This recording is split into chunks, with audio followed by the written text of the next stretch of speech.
Hello, Mr. Familomi.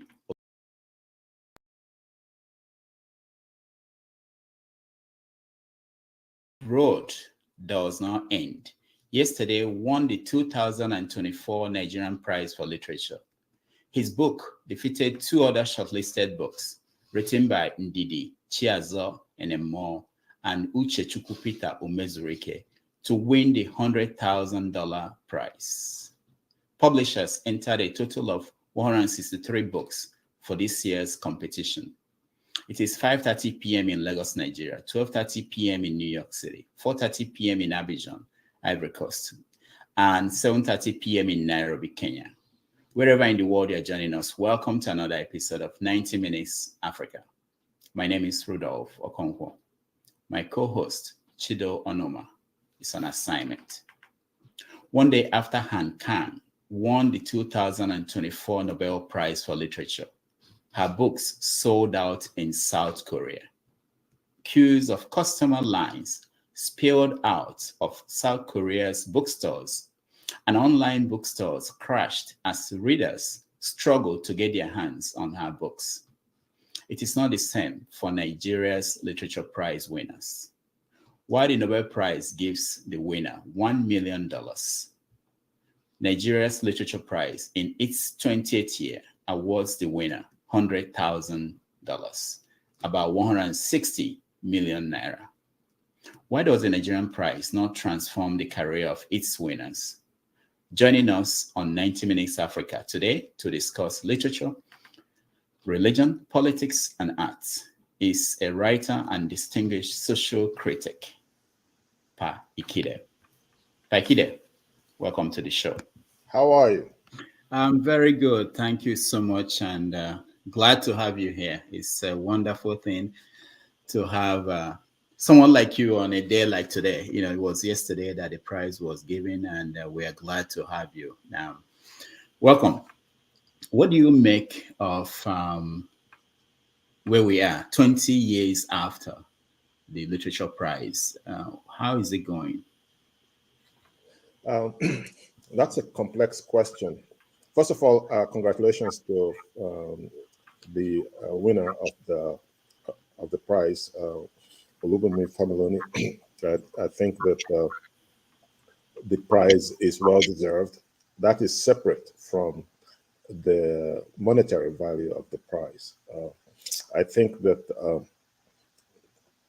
for 20 years now, literally for much of the 20 years, I have been suggesting to the funders of the prize and to those who manage the prize that at various points there has to be a strategic rethinking of the utility of the prize. By which I mean that in 20 years, we as taxpayers have literally funded the prize to the tune of approximately $20 million. It takes about $1 million to offer $100,000 to the finalists. Now, when I say we, people tend to say, "Well, the NNLG doesn't owe us any transparency. It's a private concern." It's not exactly a private concern. 50% of it is funded by NNPC, and of course, NNPC is owned by Nigerians. So I think that we have a right to ask for transparency in the way the funds are used. Now, you have to understand that the prize was not always $100,000. At the onset, it was like $20,000, and then it ballooned to $100,000. It is not clear to me that it should be a winner-take-all approach. I've argued for several years now that by the time you get to the final stage as a shortlistee, you should walk away with something. A couple of times, the finalists voluntarily given something to those who did not win, to the other two. But I do think that $100,000 is too much for one individual under the circumstances that we're in, and that what we need to do is perhaps divvy up the money, whatever it finally is, into three parts. Clearly, whoever wins gets the majority of the larger portion, and then you distribute the others, the rest to the other two. So that is not happening currently, and there is an unintended consequence of that. People are now viewing it as a lottery. People are viewing it as a lottery, and they are not really being necessarily very creative. They're going, well, maybe I'll get lucky this time. And so they are throwing in sometimes hurriedly stapled pages into the mix and hoping that they get $100,000. So that's the unintended consequence. And that also is driven by the fact of the structure of it, where, there are I think there are four genres, poetry, fiction, children's works, and so on and so forth. And so when it is the time for, say, poetry, suddenly we have 160 to 100 poets in Nigeria saying, hey, look, I want the $100,000. That's not how it should work. Now, that's one concern. The major concern that I have is, I think that for much of the 20 years, we have lost an opportunity for this generous benefactor, the NNLG folks, to help with the infrastructure and the structure of the literary endeavor in Nigeria. By which I mean, I don't think it's enough to give out $100,000, and then I don't know what they do with the other $900,000, but I do know for a fact that that's a high overhead just to distribute $100,000. It just seems to me that a large portion of that we should have a conversation about how best those funds can be used to help support the writing community, especially young Nigerian writers, very creative folks. If you are on social media like I am, you see the brilliance that's there, but they are just hampered by a lack of resources to continue their dreams in a safe space. And I've argued that for several years. But those that run this program have been very, very allergic to change. They think it, well, there's a Pulitzer Prize, we should have one. Our circumstances are unique, and we should think about it that way. Finally, and this is really very important to me, I was raised by books. I like to think that I came from a poor background, but my parents could afford books. I could afford books. And I traveled the world in books. When I went to London for the first time, it was as if I had been there before. That's the power of the mind, the power of the books at the time. Today, young people who were my age when I first heard about Buckingham Palace, Hyde Park, India, cannot afford books. If I send my little nephew $15,000 and I go, please buy Ayittey's book. He said, okay, uncle, thank you. When I turn my back, guess what?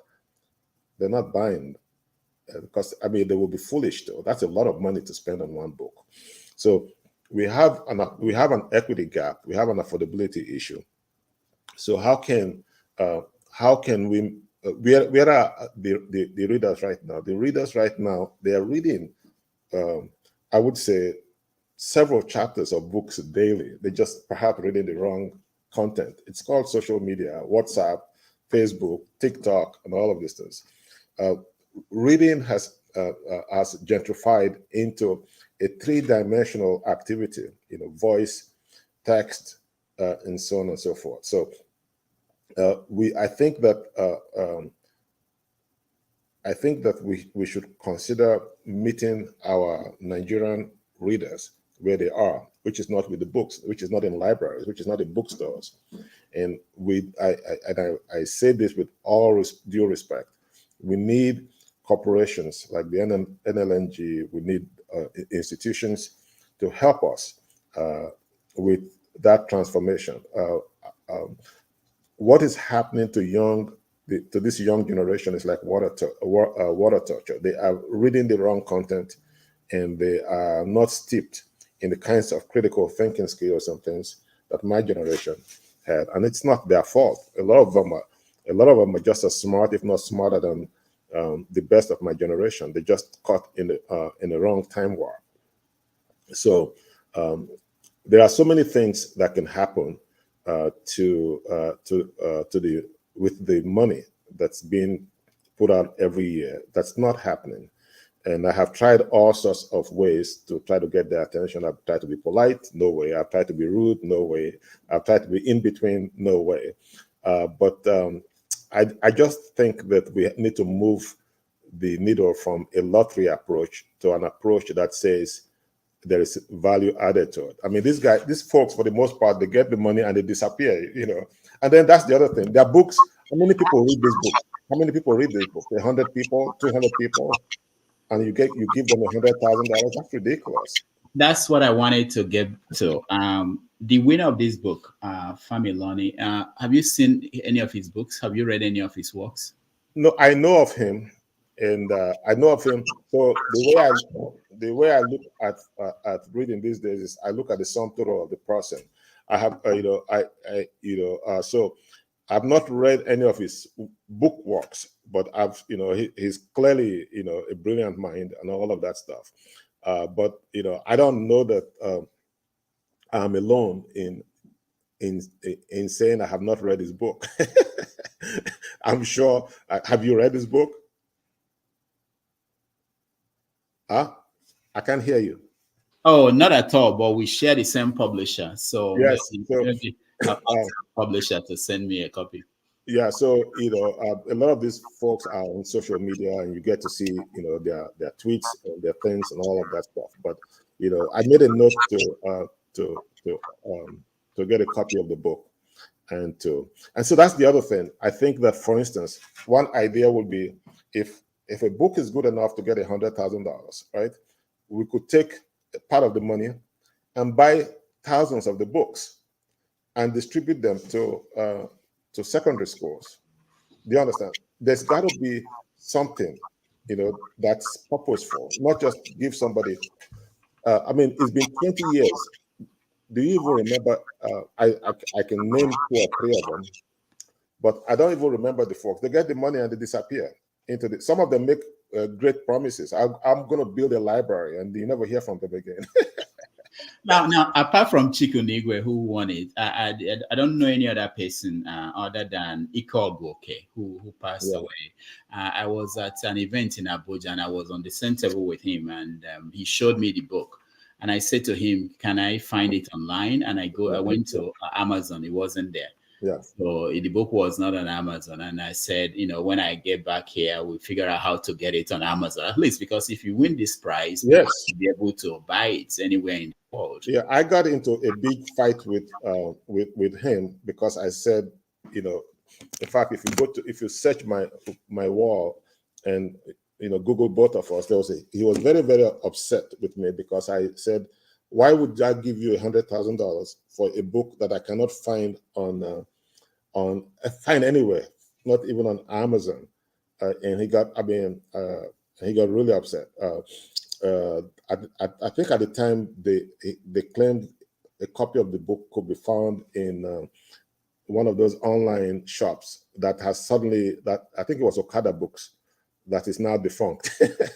So we are not serious people, and what people tend to gaslight you when you ask these questions. Now, don't get me wrong, we've got some really, really deserving people who've gotten these awards. I mean, Cheluchi Onyemelukwe won the award, I think, about 3 years ago. I mean, she's just an amazing thinker and a great writer.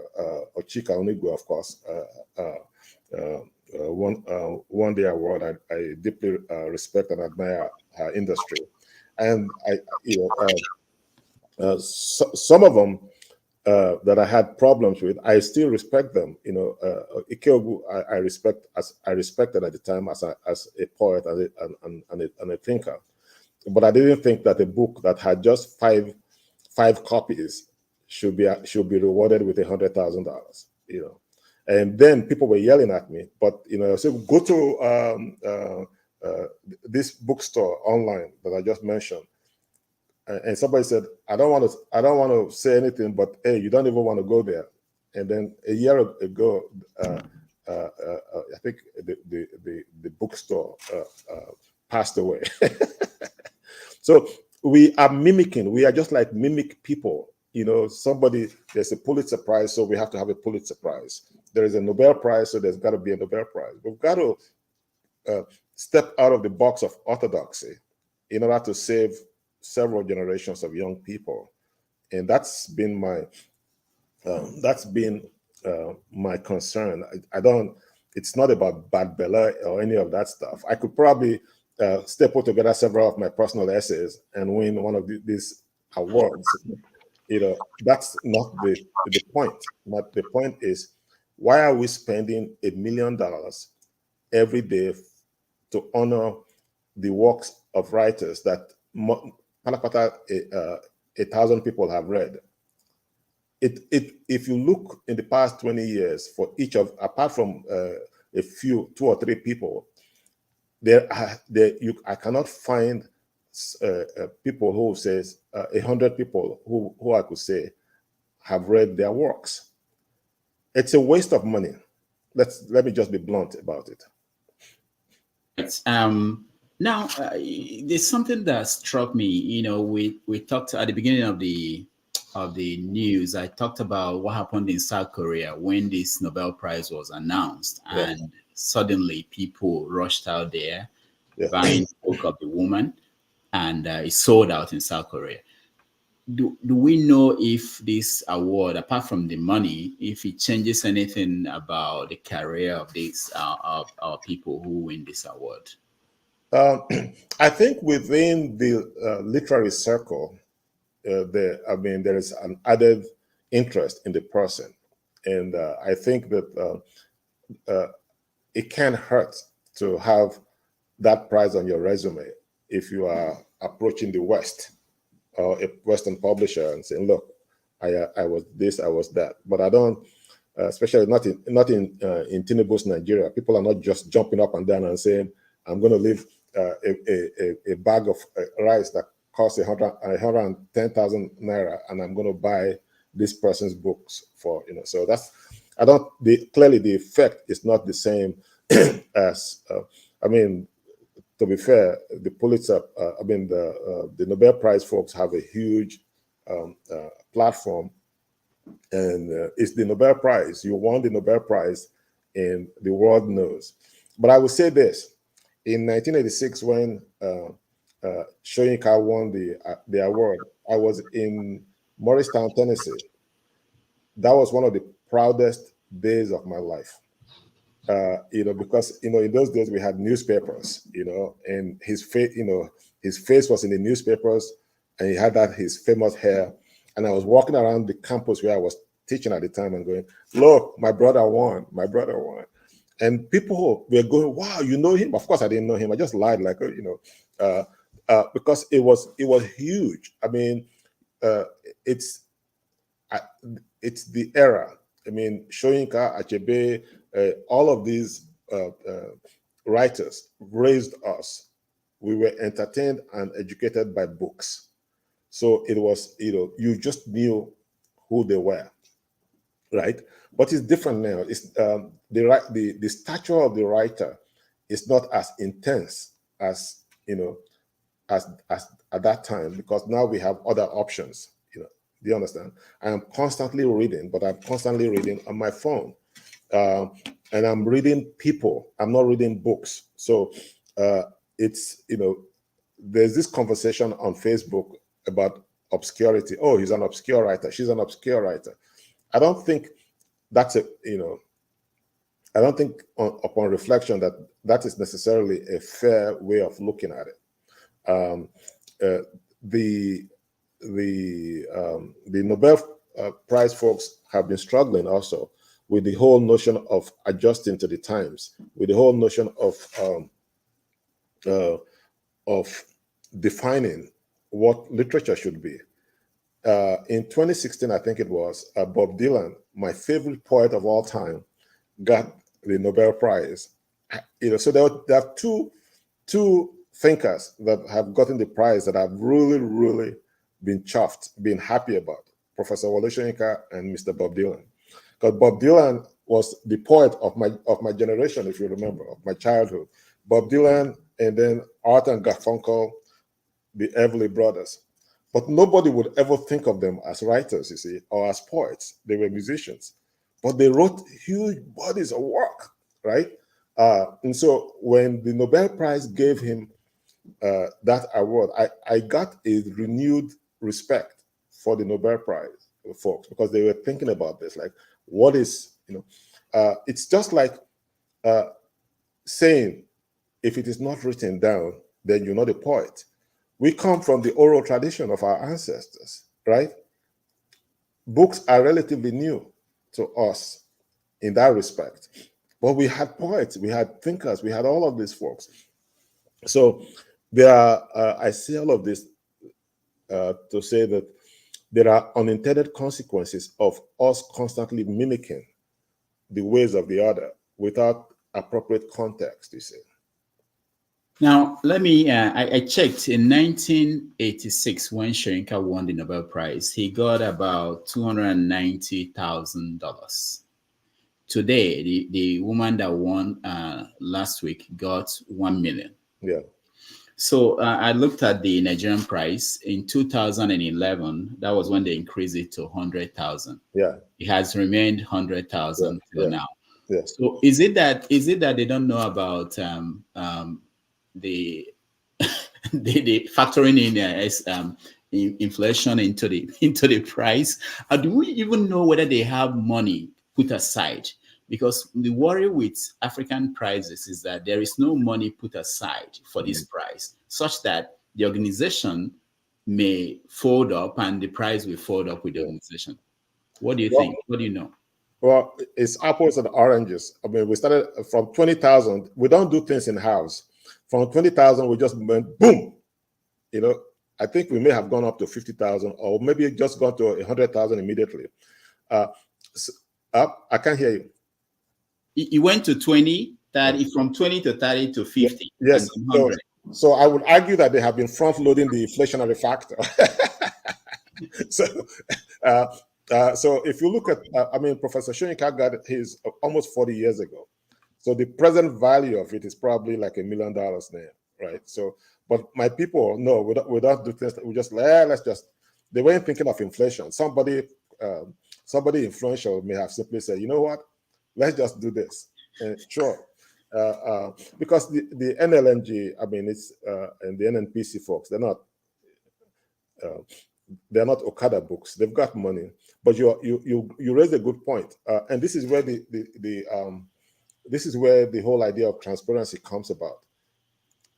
Is there an endowment to ensure that this prize outlives all of us? I cannot tell you how many literary festivals I have attended that no longer exist.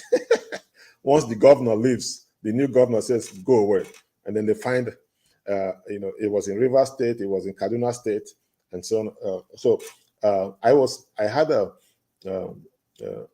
had lunch with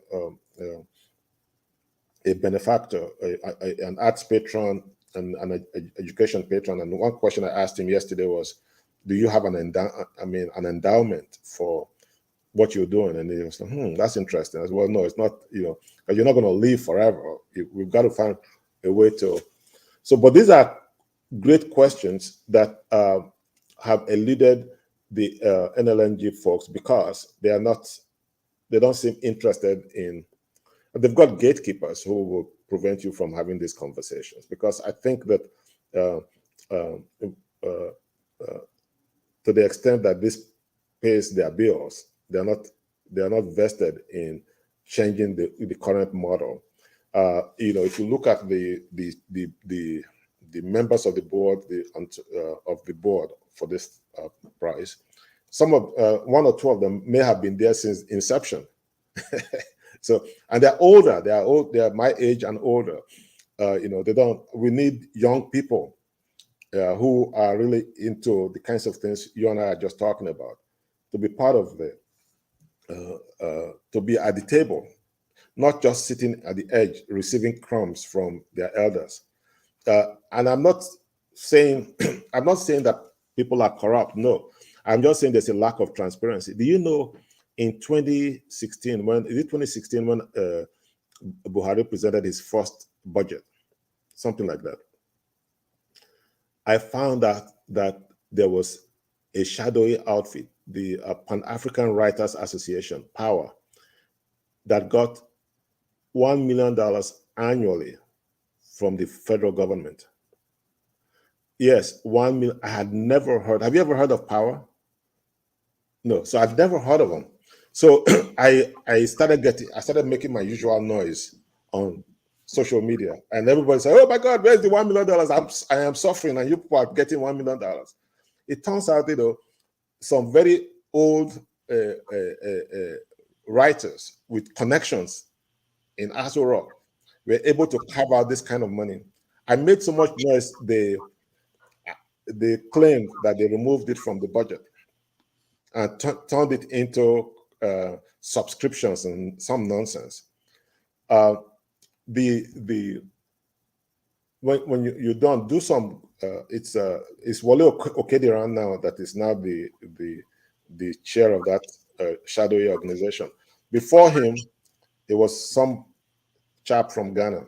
He refused. He would not allow any election to change to get him out of the presidency. So from around the 80s to when he died about 2 or 3 years ago, he insisted on being the.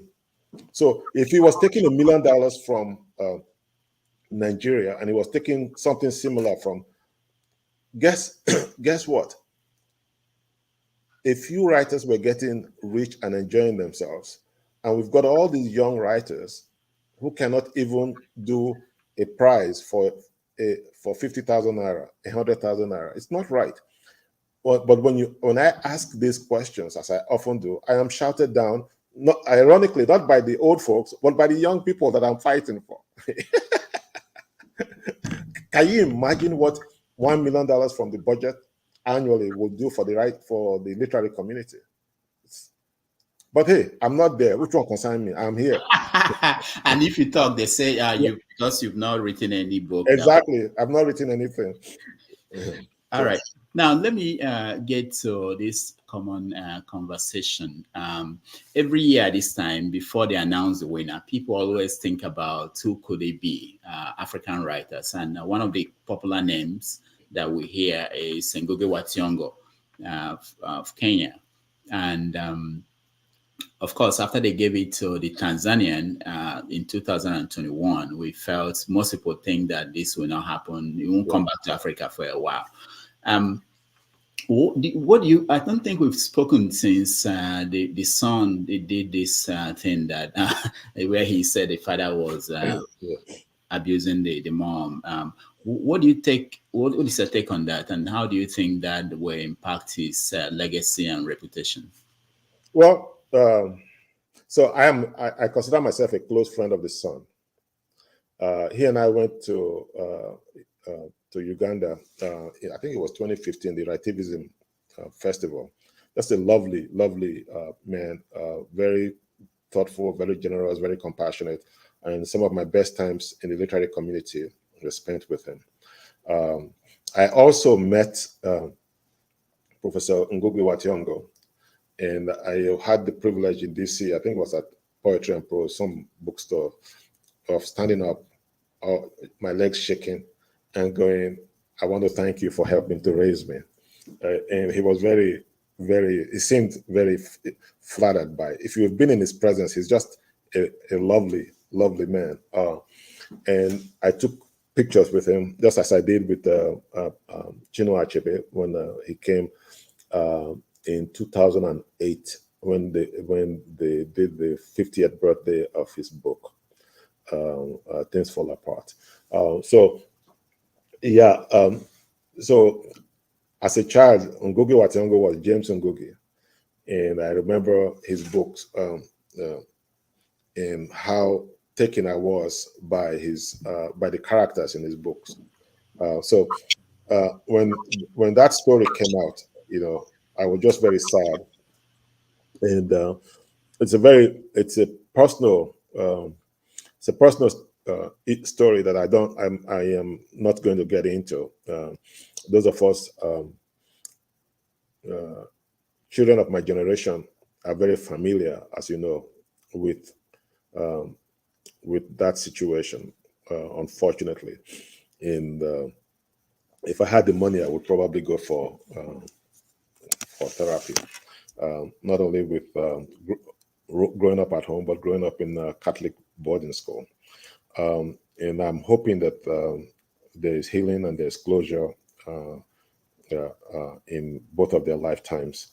I'm not sure that had anything to do much with his chances, with Pa Ngũgĩ's chances. My sense is that the Nobel Prize is not going to ever consider him at this point. Why do you say that? It's just the human condition. I mean, every year Africans keep yelling at them. It's our turn. James Ngũgĩ wa Thiong'o, what's wrong with you? I would also say that the Nobel Prize in literature and for peace is not the only Nobel Prizes that we have. They have for medicine, they have for physics, they have for chemistry, they have for all kinds of things. We never sit around asking, when are we going to get this? Now, we don't even have to go that far. Do you know that we have an NNLG Prize for Science? Oh, yeah, of course. Yeah, so you don't see people getting all excited about it. In fact, if you go and look at the timeline, there were like 3 or 4 years there where they could not find anybody to give a prize to. Yeah, they did not give anybody. There's also a prize for literary criticism. And I said, I'm sure, I don't know if they've been able to give it every year. I can count the number of literary critics, on one finger, public ones. I mean, I'm sure there are academic literary critics who write, highfalutin stuff that nobody reads in paywall journals. But I'm talking about, literary critics, maybe social, critics who really go into the people, into what is being said in a way that millions of Nigerians can attest to. Okay, so I like what you said there. Now, if you look at thinking ahead, who do you think will be the next African that will win the Nobel Prize for Literature amongst the younger people writing now? I think that so the Nobel Prize is a different approach from the NNLG Prize. They look at your body of work over the years, and it's got to be robust, it's got to be substantive, right? And so when Professor Wole Soyinka won the Nobel Prize, and then V.S. Naipaul said, what has he written? And the Nobel Prize Committee is pissing on the world from great heights. And people thought that was cute and funny, but that was cruel, because Professor Soyinka greatly deserved the Nobel Prize, not only for his body of work, but for his body of activism at the time. He was not only just writing, he was this poetic genius in theater. He was doing all of these things under very difficult circumstances at the time. The space was not friendly for creatives, especially troublesome creatives like him. So when you look at it from that perspective, yeah, he'd written a lot. I mean, he was in jail, where it was said that he was writing he was fashioning ink and pen from strange things and writing on toilet paper. V.S. Naipaul never had to do that. So we have what people say about us without context tends to punish us. So I think the only person I can think about at this point is Ayittey, and even at that, by Western standards, she doesn't have a robust enough compendium of works for. But I disagree. I mean, she's been in the public eye. She's been in a lot of conversations. She's extremely busy. She's and there's apparently another book coming. So outside of her, to be honest, I really don't know. But then I'm biased. I've read all of her books, but my number one book is Half of a Yellow Sun. And so based on that alone, I would say she deserves the Nobel Prize. But what about some people mentioned Chigozie Obioma? What do you think about his work? I think eventually, I mean, he's written I think 3 books. Yeah, eventually, if he continues with, he's a very thoughtful person, brilliant writer. I have huge issues. I had huge issues with his first book, and the way the text pandered to Western tastes, and he was not happy with me. And I reviewed that book, and and I teased him for how he would describe beans, how he would describe local foods in a way that Western readers would understand it. And I would say, why are you doing this? And in general, I would tell African writers, why are you italicizing egusi or ugali? When the white man talks about spaghetti or something, they don't italicize, they just write. So I have been involved in the politics of narrative. I've been involved because I don't think that the way we are going is going to get us to be at par with Western writers, because we are just copying them. We're copying them. We're not being, for the most part, we're not being as innovative. And it's not the fault of our writers. It's just the way they've got to get out there, and they've figured out the way to do it is to basically, remember when we were young, is to trace. Is to trace a figure, and then boom. I don't. Now, let me mention one more person, Teju Cole. Teju Cole hasn't written much in terms of, I think he's written 2 or 3 books. I mean, he's been focused on the thinking space, in places like the New Yorker and these magazines where he's written thoughtful pieces. But I don't know that that's enough for. But he's clearly, a highly regarded writer in the Western world. Mm. I don't know that I would necessarily call him an African writer. And I'm not, and I mean that as a compliment. I think he has set himself apart as. Is that the same way that Femi Strode, what's his name, Ben Okri? Do you think he's following Ben Okri's path? When I think of Teju Cole, I don't think of him. I don't even remember him in the sense of Ben Okri. I mean, Ben Okri is just Ben Okri,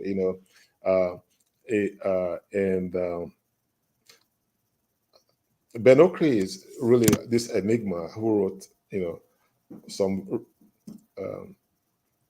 really good books, especially the first one, and I don't really know what he does these days. He's probably retired from all of this, and I don't blame him. He's done well for him. Maybe he'll win the Nobel Prize, because that's one person that has at least 4 or 5 books that you could say, deserve a look at. I did meet him. I did meet him in London at the Kane Prize event, and he's a really lovely person to know. Okay. So I would be very happy if he won the Nobel Prize. That's what I'm trying to say. Okay. All right. One last thing before we leave books and go into other things, politics. You always talk about the affordability, the fact that most people cannot afford in Nigeria, cannot afford books, and that some of these are intellectuals. They write in journals that are hidden behind paywalls. So what's the solution? How do we, because I'm sure there are people who teach in Nigeria, professors, how do they access these journals? Yeah. Are they paying for it, or the university paying for the journals? How does that work out? Do you know? No.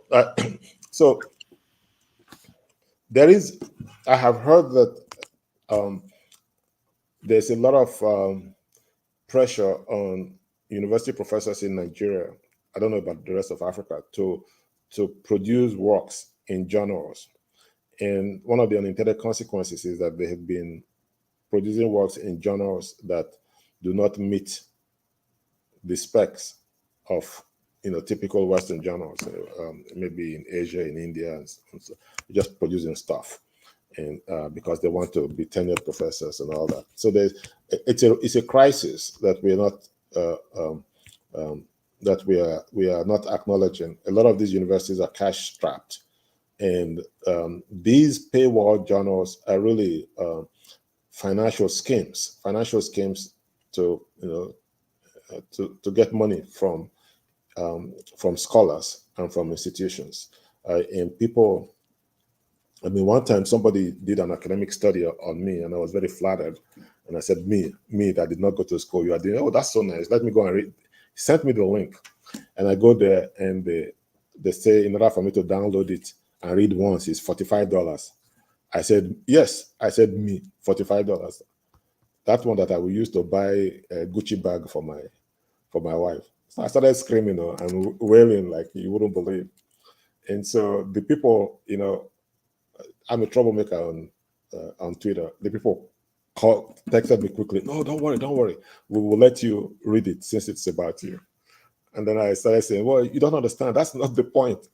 I want young people to read about me. I am in a respected journal. I want it, so they opened it up for a few months, and I was telling all my young academics, go and read about me. Do you know somebody? So it's a problem.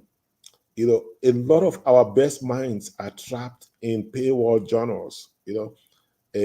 I cannot tell you how excited I get when I see, scholars like Okendebe, Cheluchi Oyemelukwe,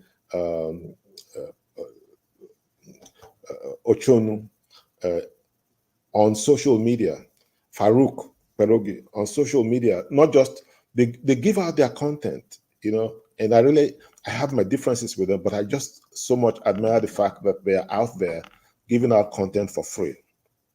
You understand?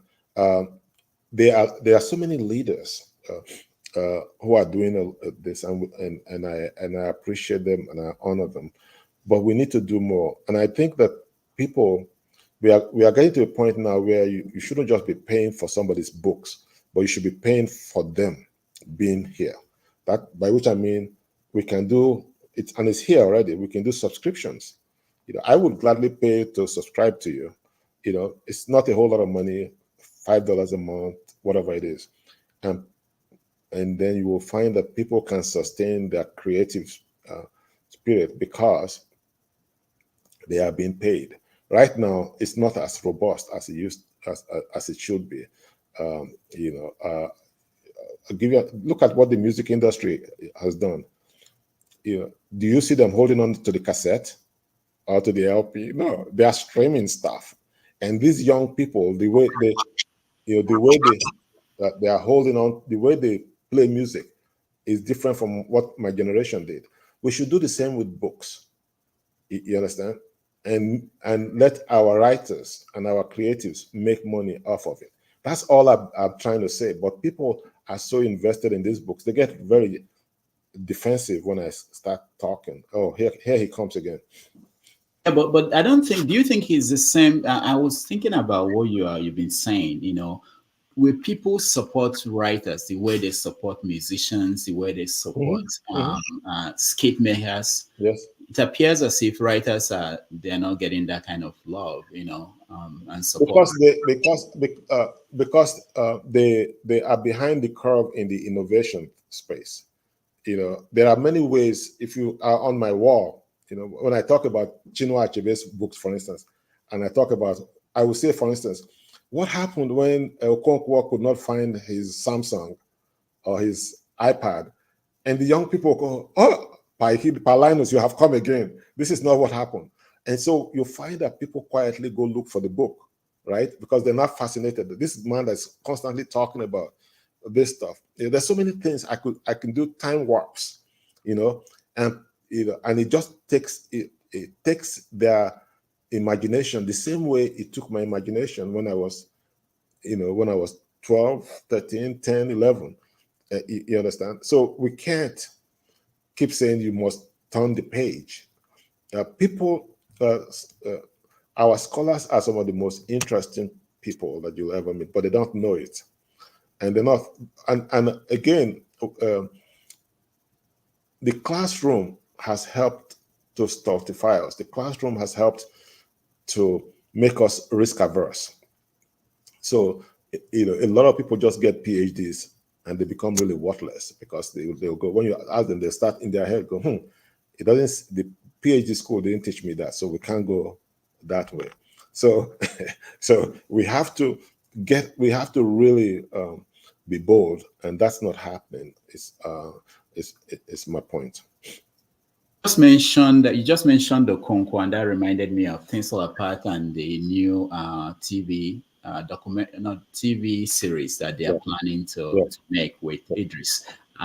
What is your take on that? Do you support that? Do you understand the complaints of people who were saying they don't want Idris to be the one that will play Okonkwo? I understand, and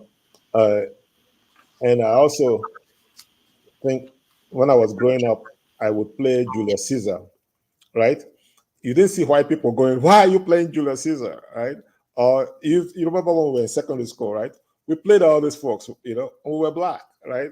It wasn't a problem. I say more power to them. It's a good thing, if a Westerner wants to play Okonkwo, right? We can't win. They can't win. They are really interested in us, and so they are coming in to try that. I'm looking forward to watching it, to seeing how they play this. I don't think that I don't think that, Things Fall Apart is about a particular community. It's also about the universality of our humanity. So I don't see why Idris Elba can't play it. I think he'll do a good job. I also think that we should do a Things Fall Apart movie that is all in Igbo with English subtitles. That's the one I'm looking forward to. Why are we constantly reacting to things? Things Fall Apart was published in 1958. There's been one TV, I think it was a TV series, right? And maybe a second one, but there's not really, beyond that, there's not really been a serious attempt to put it in good quality film. And somebody comes along and suddenly we are all upset. The same thing the other day, somebody came up with 100 best books of all times of the 21st century. And suddenly people started writing long essays about why are there only 2 Africans? And who cares? Go and write your own. Go and get your own list. Very, very good. All right. You touched on all the key points, and but I wanted to move further apart from literature. I know you follow social media and issues. This each time they mention Soyinka and Achebe, that debate doesn't. I don't think it ever ends, and it will ever end. And I know you've intervened in several times and other people in terms of letting the young people understand the difference between the two writers. Why do you think is persistent? Well, it's persistent because of Soyinka's political incursions lately. In the past, 10 years or 20 years, he's been susceptible to attacks by folks because of his positions. I guess that some will say have been inconsistent with how he's been viewed in his younger years. So they use the comparisons as a way to get at him. If you notice, the comparisons always favor Achebe more than they favor Soyinka. I think if we're going to be intellectually honest, the comparisons are not necessary. They're two different people, two different temperaments, and yes, we should at least on the literary side, we should celebrate them as two great people. But I have been following Soyinka since more closely in this country since around 1993. After the whole June 12th debacle, I was one of the I was a Soyinka groupie in the shadows during the pro-democracy struggle. I was a pro-democracy groupie during the pro-democracy struggle, and as you know, I was on Kudirat. I was writing. I was ascribed to several of the political organizations. They were online at the time. People think think that the internet came yesterday. We've been on this thing for at least 3 decades. And I would say he has always had a complicated relationship with young people on social media. And I've talked about, on the internet, I've talked about it, written about it several times. And he's been quite thin-skinned about it. He will respond. He will respond. And when we were on NigerNet, there was a guy, Ganiyu Jayola, who would needle him. And he finally got to him, and he wrote something that instead of calling Ganiyu Jayola by name, he called him the reprobate. So that was the first time I ever knew that the word reprobate existed. Ganiyu Jayola was very, very proud of himself that he had gotten a Nobel laureate to call him a reprobate. And then, if you read his book, and he talked about the Gang of Four. It was four young people who disagreed with him, and he wrote about them. And then of course, there's every 2 or 3 months he will say something terrible about these young people on social media. So it's in short, I would say that comparison is mostly about Soyinka and his politics, and people are just looking for ways to get at him. But he's done very well for himself on the literary scene. When it comes to literature, he deserves all the kudos that he gets plus more. And I would say one of the reasons I'm really, really upset with him is he was a very transformational, very inspiring figure during the pro-democracy movement. He used his stature selflessly during in the 90s to promote the fact that Abacha needed to go. And one of my favorite memories of him was how upset he was when the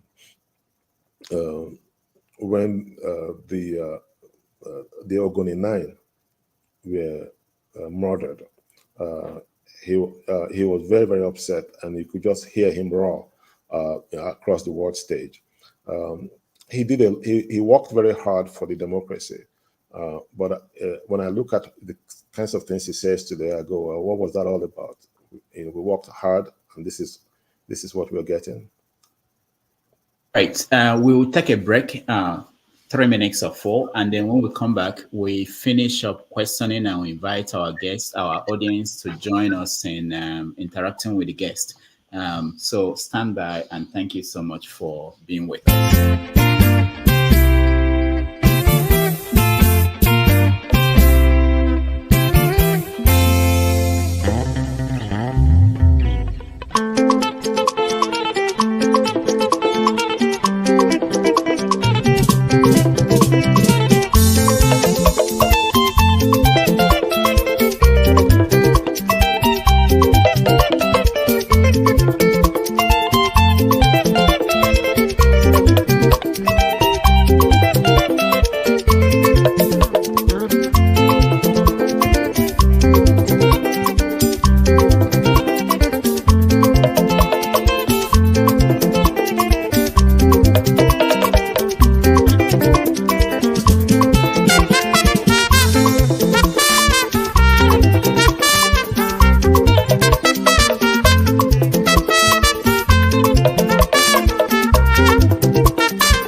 right, welcome back to our conversation with one and only Pa Ikhide.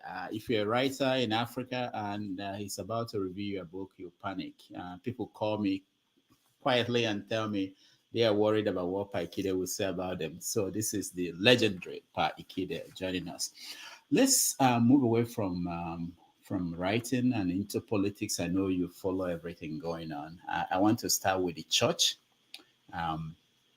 Recently, we've had these older pastors and even the newer ones basically changing their doctrine that they have been preaching all their lives. I don't know if you follow them. I wanted to know your take on that. I give an example with Pastor Adeboye and the change of doctrine on tithing. Do you uh, do you follow those kind of conversations? Oh, you're muted. You're muted. Oh yeah, you know I'm a gossip. I love titillating stuff. Yeah, especially when they are miserable, those useless people. So I take the broader view that all of these revisionism are a credit to the hard work of the social media warriors. The only people that are now holding our intellectuals, our priests, our pastors, and our politicians accountable. Because if we were to rely on you, myself, and all of those people behind paywall journals and doing book review, book festivals and stuff, it will never happen. My people are in the payroll of criminals and thieves like El Rufai and Tinubu. But social media has been a real force, positive force for transforming, for trying to transform the way leaders, by which I mean intellectuals and pastors and rulers, talk to us and deal with us. I don't think 20 years ago Adeboye would have come and said, you know, I was wrong or something. When they put up their BS on in video clips on social media, and people are just making fun of them, and they are going viral, and I'm sure they see these things, or their factotums send it to them, and then they think about them, and that is how it should be. A lot of the stuff that's happening in those churches just requires folks to say, wait a minute, is this normal behavior?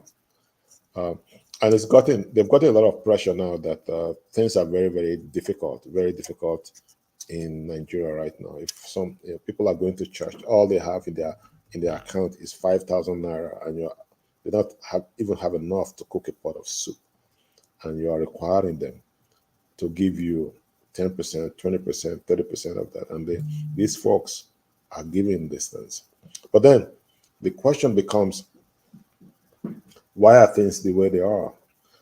The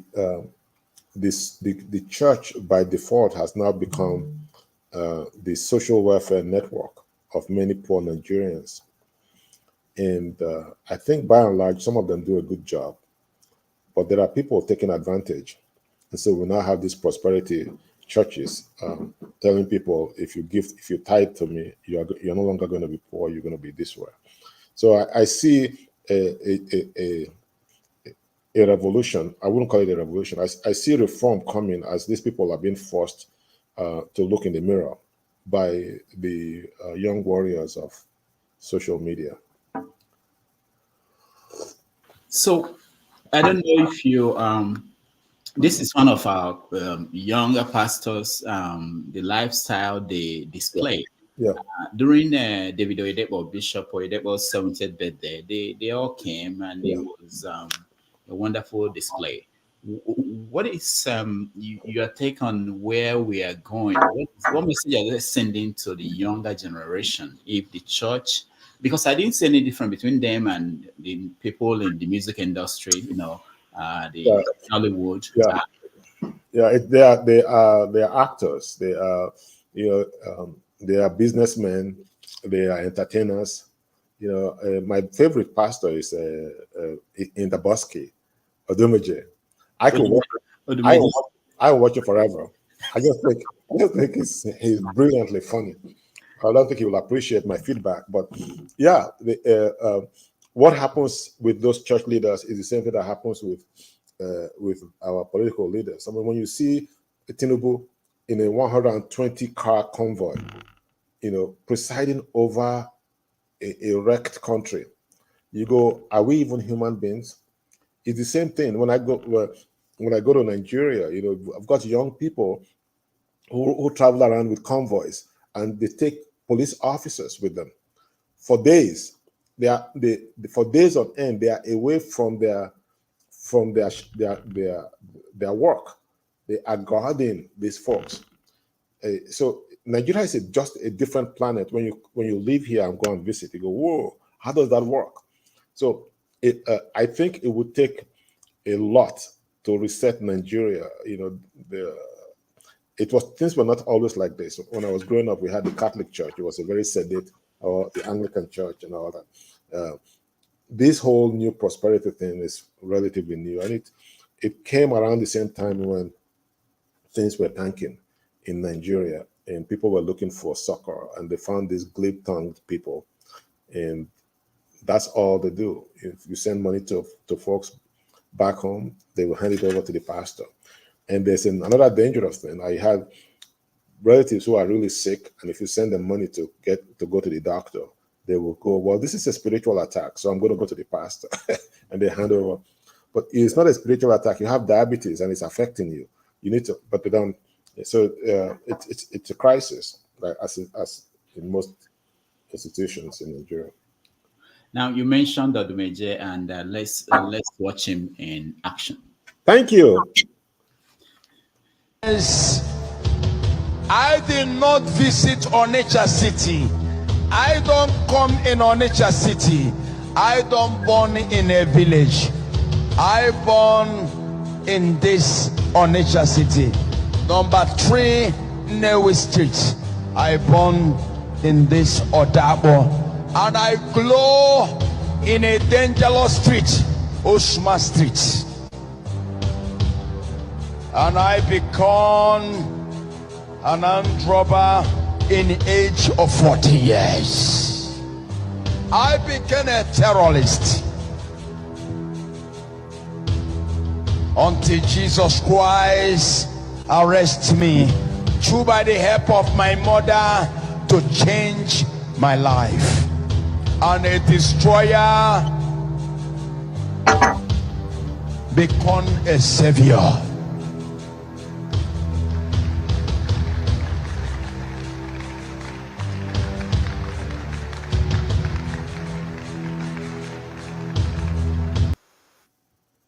So, what do you make of Odumeje? I don't understand. Even if you create a character like that in literature, people will say this is beyond something that is believable. You know, and publishers will reject it.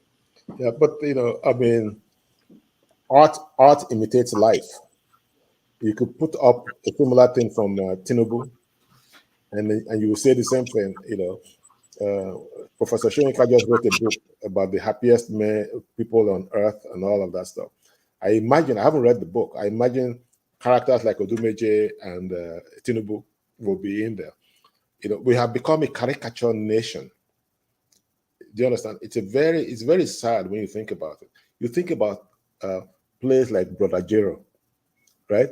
The Brother Jero is more of an intellectual, a thoughtful person today than Odumeje. And we were vastly entertained then. The Jero plays, remember the Jero plays? You know, it was a celestial church, the white, they are sedate compared to what we are now seeing. But then you also have to think, what will happen to your IQ for you to wake up on a Sunday morning to go to that church, to listen for 3 hours to Bible Fest? There is something happening to our people that is not funny. when I see my relatives where they are mentally, intellectually, and you go, there's got to be some kind of intervention to save Nigerians from themselves. I don't know, but I found these results on search. I can't hear you. That's a very good point. You are talking about the people who are in that church and in churches like that. Yeah. Do you think that if majority of our people are that way, when we go out there and write and talk and analyze things, Yeah. do you think about those people as people that are the receiving end of your analysis? No, okay. So you are triggering me. Our thinkers and writers are no longer interested in Nigeria. They are interested in survival. So they don't really think about this to the extent that you're thinking about. They're looking for Random House to publish their book. They're looking for paywall journals to publish their nonsense. So they don't have. You can say all you like about Soyinka and Achebe and all of those folks. In those days, when they were the age of many of these young people, they were inward looking, right? They were inward looking. Some of the best works on Yoruba spirituality and mythology were written by Professor Soyinka, right? And he wrote them for us. Some of the best works about food. If you read his memoirs, and he talks about food, you want to go out on the streets to eat. But our young folks are now, they're just hustling, and I don't much blame them. It doesn't make it any better. I don't much blame them. There is a reason for that. Nigeria doesn't give a about them. That's how they've seen it. So they're just going to go out there. We've got all our poets in writing cheesy poems in MFA classes overseas in third-rate backwater universities, and they are brilliant thinkers. But it was the country that tossed them out of. Now they're writing about daffodils and daisies and falling leaves, which is fine. You understand? But we did not. There's just such a sad disconnection and dislocation for us, even including those that are back in Nigeria. They are writing the things. They are looking out. I tell people, you may be in Nigeria, but you are mentally back home, back in Babylon. So it's a very complex situation that we find ourselves, and this democracy that we are practicing is making it worse because it's all. Everything is just surface level prosperity, poverty, and that's it. In music industry, we've been entertained recently by the fights between Wizkid and Davido. I don't know if you followed that, and what do you make of that the division between these two artists? Well, I can't tell the music apart. So I also can't tell their personalities apart. And so a lot of times I read and I smirk. I maybe it's just a function of my age. They're like kids, every now and then I'll be just driving around the Beltway and my little niece is with me and she's just playing the music and she's trying to get me to be interested in Afrobeats. She's 18 and I pretend like I'm really, and it reminds me of my time when my dad would go, who is this, Marvin Gaye, or is it John Brown? I know it's James Brown. So it's very. One time I was just riding around listening to Burna Boy. Is that what they call him? Burna Boy. Burna Boy, yeah, Burna Boy.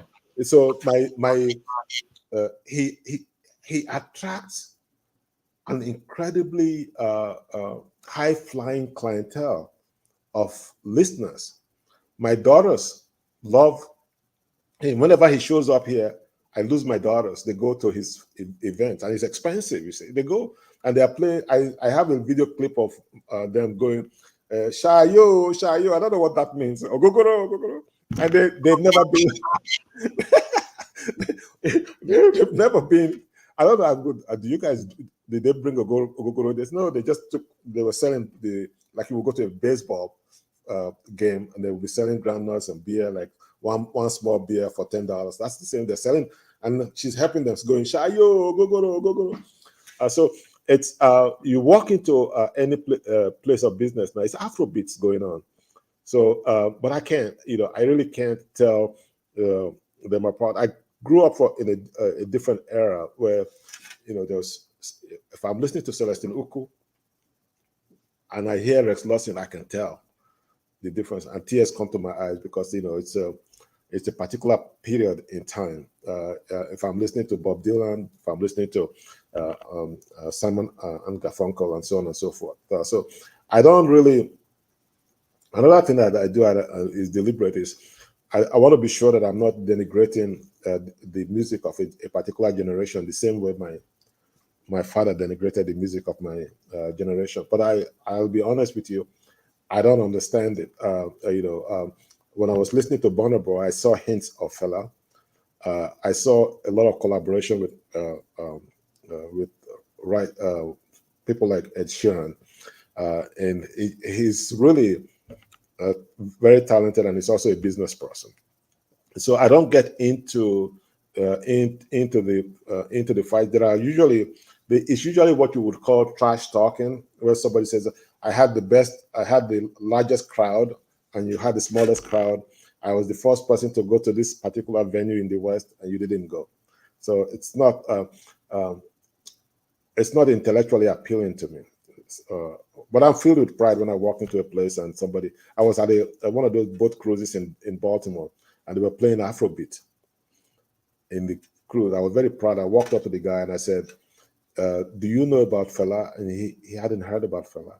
And I go, Fela, this would not be here without Fela.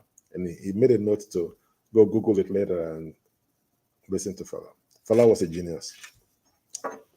All right. Let's touch on American politics before we bring in our audience. I know you are big on what's going on in America.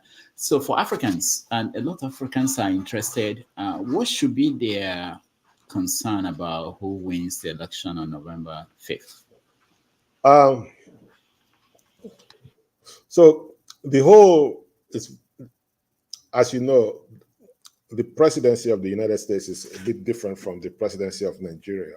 We are really talking about ideological directions, not, like, oh my God, if Trump wins, I won't have a job in my local government, right? I worked for 31 years in the local government, and the federal government had very little input into how I was paid, where I was paid, and so on and so forth. The local government paid my bills and still pays my after retirement.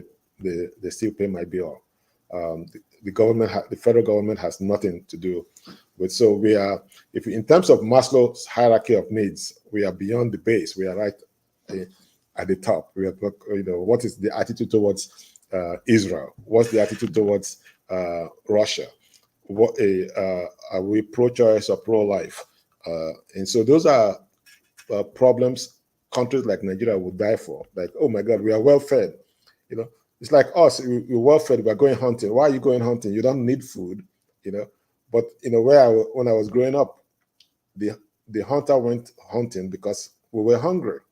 So it's a different. So when a lot of times when Nigerians are teasing us, going, I pray that Trump wins, you will suffer. It's coming out of a place of ignorance. They don't know the politics.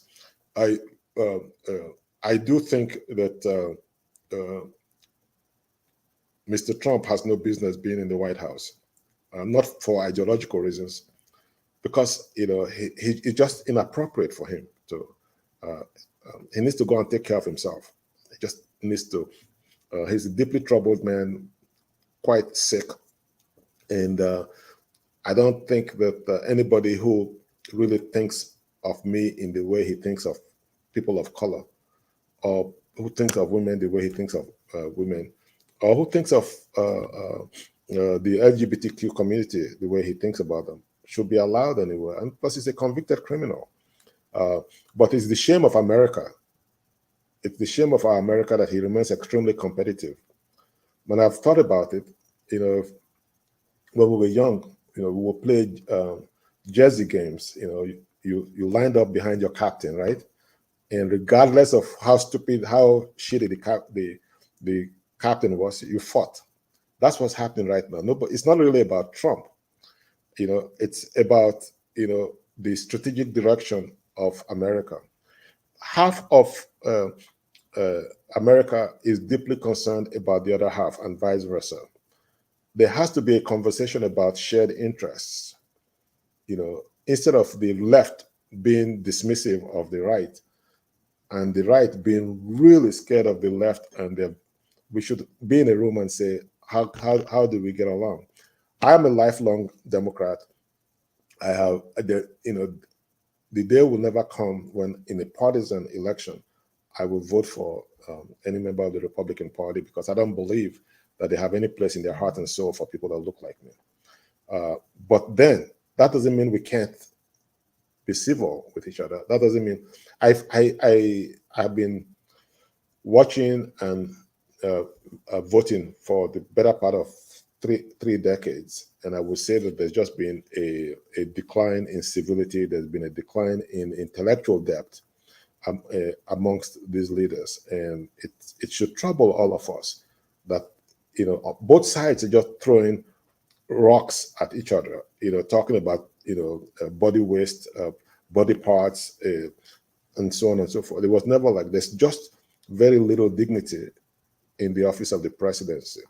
And I hold Mr. Trump largely responsible for where we are there. But he has a 50% chance, literally, of winning the election, because it's not about him. There is half this country is determined not to allow the other half. So, it's strictly divided. I'm not losing sleep over it. There are some confrontations that must be had, and if it means him coming in, I will be sad. But so what? What do you think that would do to America in terms of the position of America in the world if that confrontation? Because that's actually what is going. Yeah, well, it's a great question. I think Mr. Trump is leading people into in a form of nationalism, almost akin to what happened in Germany, Nazi Germany, and he will alienate America from the rest of the world leadership in the short run. But I don't, America is very resilient. There is something they know about this man that they're not telling us, and they are fighting the war. And I suspect that America will, in the long run, be fine, but in the short run, will be miserable. The world is just, the Western world especially is aghast at the notion that that he will be president of this country, as they should be. But it's a failure of leadership between the ignorance of the right and the arrogance of the left. There is a middle ground. Thank you so much, Pa Ikhide. And let's invite our people who are here to join in this conversation. When I call you, please ask a question, just one question. Find your best question and ask him. And if you want to join us, turn on your cameras so that I can bring you up. Cyril Oji, you are first. Welcome to the show. Oh, thank you. I thought I wanted to come in late, so I'm not the first, but it is what it is. Okay. I want to go back to the where I jumped in there, where I entered. Pa Ikhide was discussing this, issue of, books versus social media, and that's something he's really very passionate about it. So I wanted to ask Pa Ikhide whether we are really discussing the wrong issue. Are we discussing the problem, the economic problem in Nigeria? Because remember, we all know that this lady who just won the Nobel Prize in Literature, her books went off the shelves in South Korea. Yeah. Now, can you say that in Nigeria today? No. Wole Soyinka, if I'm not mistaken, recently wrote a book, and I don't know whether, he joked he hadn't sold many copies. So the economic problem in Nigeria, isn't it really the issue? And again, we've discussed this issue on your X page, and there was somebody, this is not my idea, it is somebody, I've forgotten the guy's name, who said that anybody saying that we have to stop books is making a fundamental mistake. Because it is actually when you write a book that you are able to develop a point in depth, because I don't really know the parallel between something you can put in a book and something you can just put in social media. Because it's supposed to be one question, so that's it for me. Thank you. All right, so Pa Ikhide, you can answer. So, Agassi, we are probably worried about the same thing. It's just an issue of semantics. The shared interest here is reading good content. How do we trick people into reading good content? In Nigeria, people, just like, so by the way, in the US, people are not reading books. My kids, I think I got my youngest child, Fearless Frank, to promise me that when I die, he will move my books to whoever would want them in Nigeria and not send them to the dump to be mushed. Because they are very good books. I spent a lot of money collecting books of my childhood, contemporary books, and so on and so forth. But they don't read the books, and they are all high flyers. They just don't read books. The oldest, had one of Ayittey's books and one of Achebe's books, but they were more like superstitious totem for her. She would put them with, and anywhere she traveled, when she was stressed, she would take the basket containing the books and go with them. But they're not reading books. But America can afford her ignorance. Africa cannot afford her ignorance. We have got young people who need to read about what's in your mind.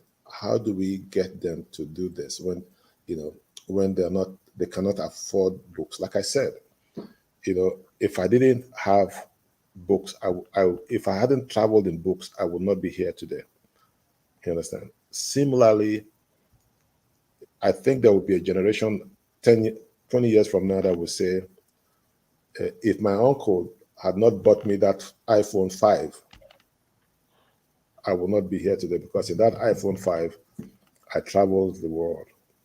So it's not so much about the medium, it's about the content. And I'm trying to figure out how best we can put content, affordable content, before young people, and also pay the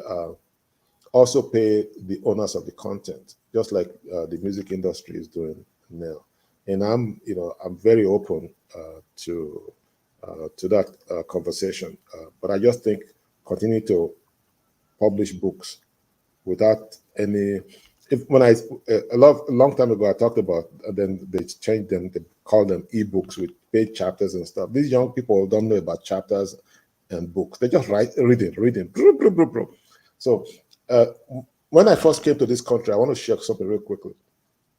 So I noticed they had built a new building, and between the building and another building, there was no sidewalks. And I was asking somebody, why don't you have sidewalks here? They said they're just watching where people would walk. And after that, they will build to. That was just deep, That was just deep. And I'm like, wow, and it would never occur to me. So similarly, we have to think about where, one final thing, we spend, I live in a fairly wealthy county, Montgomery County, Maryland. And we spend upward of, so for an elementary school, we will spend $80 million to build the elementary school. We will spend $120 million to build a middle school, and we will spend $200 million to build a high school. So compare that, convert that to the Naira, and you'll get a sense of what I'm talking about. 50% of our budget is on education.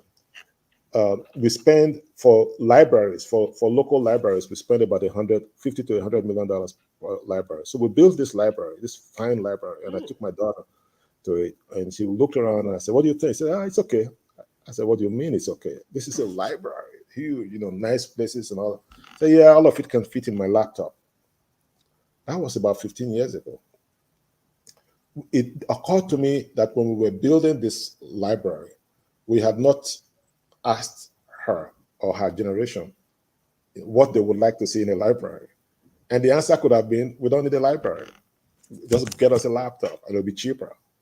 But the world is ruled by older folks like me and Ogasiri and all of you guys. So we have this fixed mindset, these ideas about how the world should run. And we try to run it. My son is constantly pressing his phone. I never see him with a laptop. Constantly pressing his phone, but he's gainfully employed as a tech person. And I go, "What do you do?" Turns out he's working on his. I never see him with a book. So but he's exposed to content. When you buy a car these days or any appliance, where are the manuals? It's called Google. So we are not, our young people, not only in Africa, here, they are humorous. They are humoring us because they know that we have the power, but they have the culture, and there's a disconnect, and we're not dealing with it. Thank you so much. Revolution, you are next with Pa Ikhide. Yeah, respect to you one more time, Dr. Rudolph, and good morning or good evening or good afternoon. I don't know where you are, my brother, and respect to other brothers in the studio. My question is, I used to read before anyway. Suddenly I stopped reading and went into writing music and for myself and for people. So that's it. But my coming in is on the political side. Rudolph asked you a question politically. And you nearly used that word that I like to hear people of your level to use. But suddenly you changed it and said, "Oh, I won't call it revolution." You call something else. So that shocked me a little bit. I was like, wow, why did he change that word? Are we afraid of this elusive revolution that we are trying to avoid, that we all know will come one day to save our country? Thank you. The short answer is yes. I am in denial about what is coming. The short answer is yes. I am in denial about what is coming. There's a coming conflagration because our people are ignoring what is on the ground. And I have thought about it, and and I don't know that there's any other way out of the situation. And it's very sad. On the other hand, I am talking from a place of privilege. And so I'm a father of 4 children, and I live in the West. I live in Maryland, close to Washington, D.C. I have lived in the West for over 40 years. And as a father, the father in me has trouble asking for war in a place where I am not exposed to the effects of the war. Some of my most difficult times have been when the young people pour onto the streets, and I'm thinking, may we not lose people, and we've lost lots of people. But you know, we were not born yesterday. I mean, you think, look at Nigeria. Nigeria cannot continue the way it is going. Cannot continue. But they are all, my people are in churches praying, you know, wishing this thing away. And I don't know. Our thinkers are in the West, you know, like myself, you know, in posh places, speaking big English. Our pastors are making money. So, but one day people will be really, really upset. And when they find out how easy it is to sack the place, there is no going back. And I mean, I'm just telling you that you are right. I am being cowardly, and I don't want to use the word revolution because I don't. I'd rather we had other options to correct course, but I don't know that there's any option. All right. Thank you, Revolution. Mr. James, Eunice. Yeah, thank you, sir, for coming. Can you hear me, please? I can hear you. Yeah, please kindly let me ask you something. Did you attend Arinze Primary School in Benin City? Yes. Yeah, we were classmates. Are you serious? I'm dead serious. We were classmates. Around the Civil War period. Yes.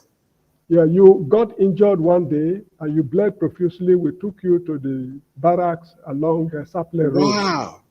That was almost it was 40, 30 years ago. I can't remember. No, it was more than that. It was I was in primary 5. Yeah, you bled profusely. Yeah, my brother, my first cousin was in primary 6, and this man stabbed me here. Correct. Exactly. Yeah, with a chisel. He went for my eyes and he missed, and it stabbed me with a chisel. Yeah, and I ended up. You guys took me to General Hospital. No, we took you first to your father's place along Saple Road. Yes, my father was a mobile police officer. And, precisely, you got it right. Anyway, they seized him. They seized the boy and threw him in the. Anyway, that's part. Wow. I was reflecting yesterday that I don't remember anybody from my primary school days. Anyway, I live in the Gambia. Oh, wow. Yeah. Great to see you. Well, I hope we can connect after this. Yeah, I'll contact you through Mr. Rudolph. Yes. Thank you. I didn't, and that's another story, because the Nigerian police force was a central force. We traveled a lot, you know, so your father was a mobile policeman. Yes, I only stayed in the primary school for 2 years, so I don't have much memories of. And that's part of the tragedy of. Okay. So what do you do in the Gambia now? I lecture groundwater hydrology and analytic geography at the University of the Gambia. Wow. Yeah, that's what I do here for a living. I have goosebumps. I mean, your memory is great. Thank you so much. I left. I didn't finish. I left. I didn't go to primary 6. From primary 5, I left. Okay. I see. Association Catholic College. Let me just ask a very short question. Don't you think the country is ripe to think about post-Nigerian republics? I think it's similar to the question that the revolution asked. Post-Nigerian republics. We should start organizing ourselves. That's just the point. Thank you so much indeed. Thank you. Yeah. So primary school students meeting here after 40-something years. Interesting. Asim, you're next. Hey, thank you very much, Pa Ikhide. I think we do cross, our path do cross on your Facebook page. I'm the guy who promised books, but I don't know when I'm going to receive them. I'm in the UK anyway, but that is by the way. So the UK is easy to send you. If Hello? Yeah, and I remember I told you, you said, you've already sent it to Nigeria, and I don't know who will read it in Nigeria. Yes. So I remember the last time, packs of them you advertised. I said, oh, let me have them here. You said you've already promised in Ewu village, in Esaland. I don't know whether that is where you sent it. Okay, what I want to ask is it's really about maybe it's a follow-up to what James asked you. Yeah. You see, the thing is, it's about Nigeria. Yeah. If you, I want to put you on the spot. If you are the commander-in-chief, yeah, and president of Nigeria, with the way things are now, what will you do? Well, so I have, so Professor Cyril Orji and I met in the early 90s during the pro-democracy struggle, we sort of knew the leaders at the time, Soyinka, Tinubu, Beko Kuti, Bolaji Aluko, Ayittey, and so on and so forth. And there was, at least for me, there was clarity in what the desired outcome was. There was going to be freedom of association, there was going to be democracy, and then we were going to talk about moving the power from the central to the satellites, maybe even regional arrangements and all that. Then they got the power, and they began to enjoy the power and do nothing about it, and just basically started looting things, including things that are welded down.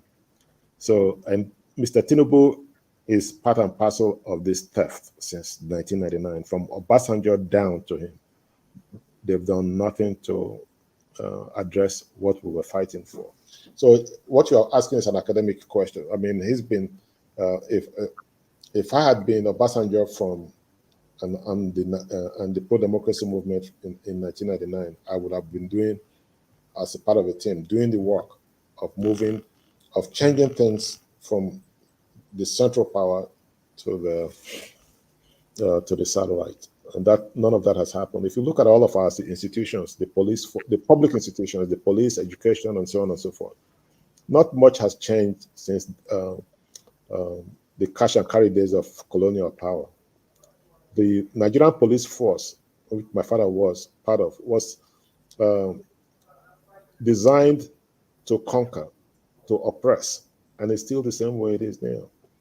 That needs to change. The educational system was a hurried arrangement. That needs to change. And those were the kinds of things I thought we were going to do, but none of that has happened. Go to Nigeria now, you see everybody's a municipality of one, getting their own water, their own safety and security, their own education, everything.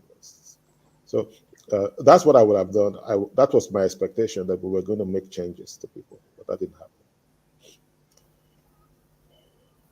Thank you, CM. Let's go to all politics. Ovie, you're next. Good afternoon. Good day, Pa Ikhide, if I don't know if I pronounce it right. I mean, it's a beautiful sight when I see you and your high school, elementary school reunion. So I don't get just to come and take part of to be part of history, to be part of history of reunion. So my question is, I overheard you trying to draw an analogy, trying to draw a parallel between Hitler Germany and Trump America. It threw me off. I was okay.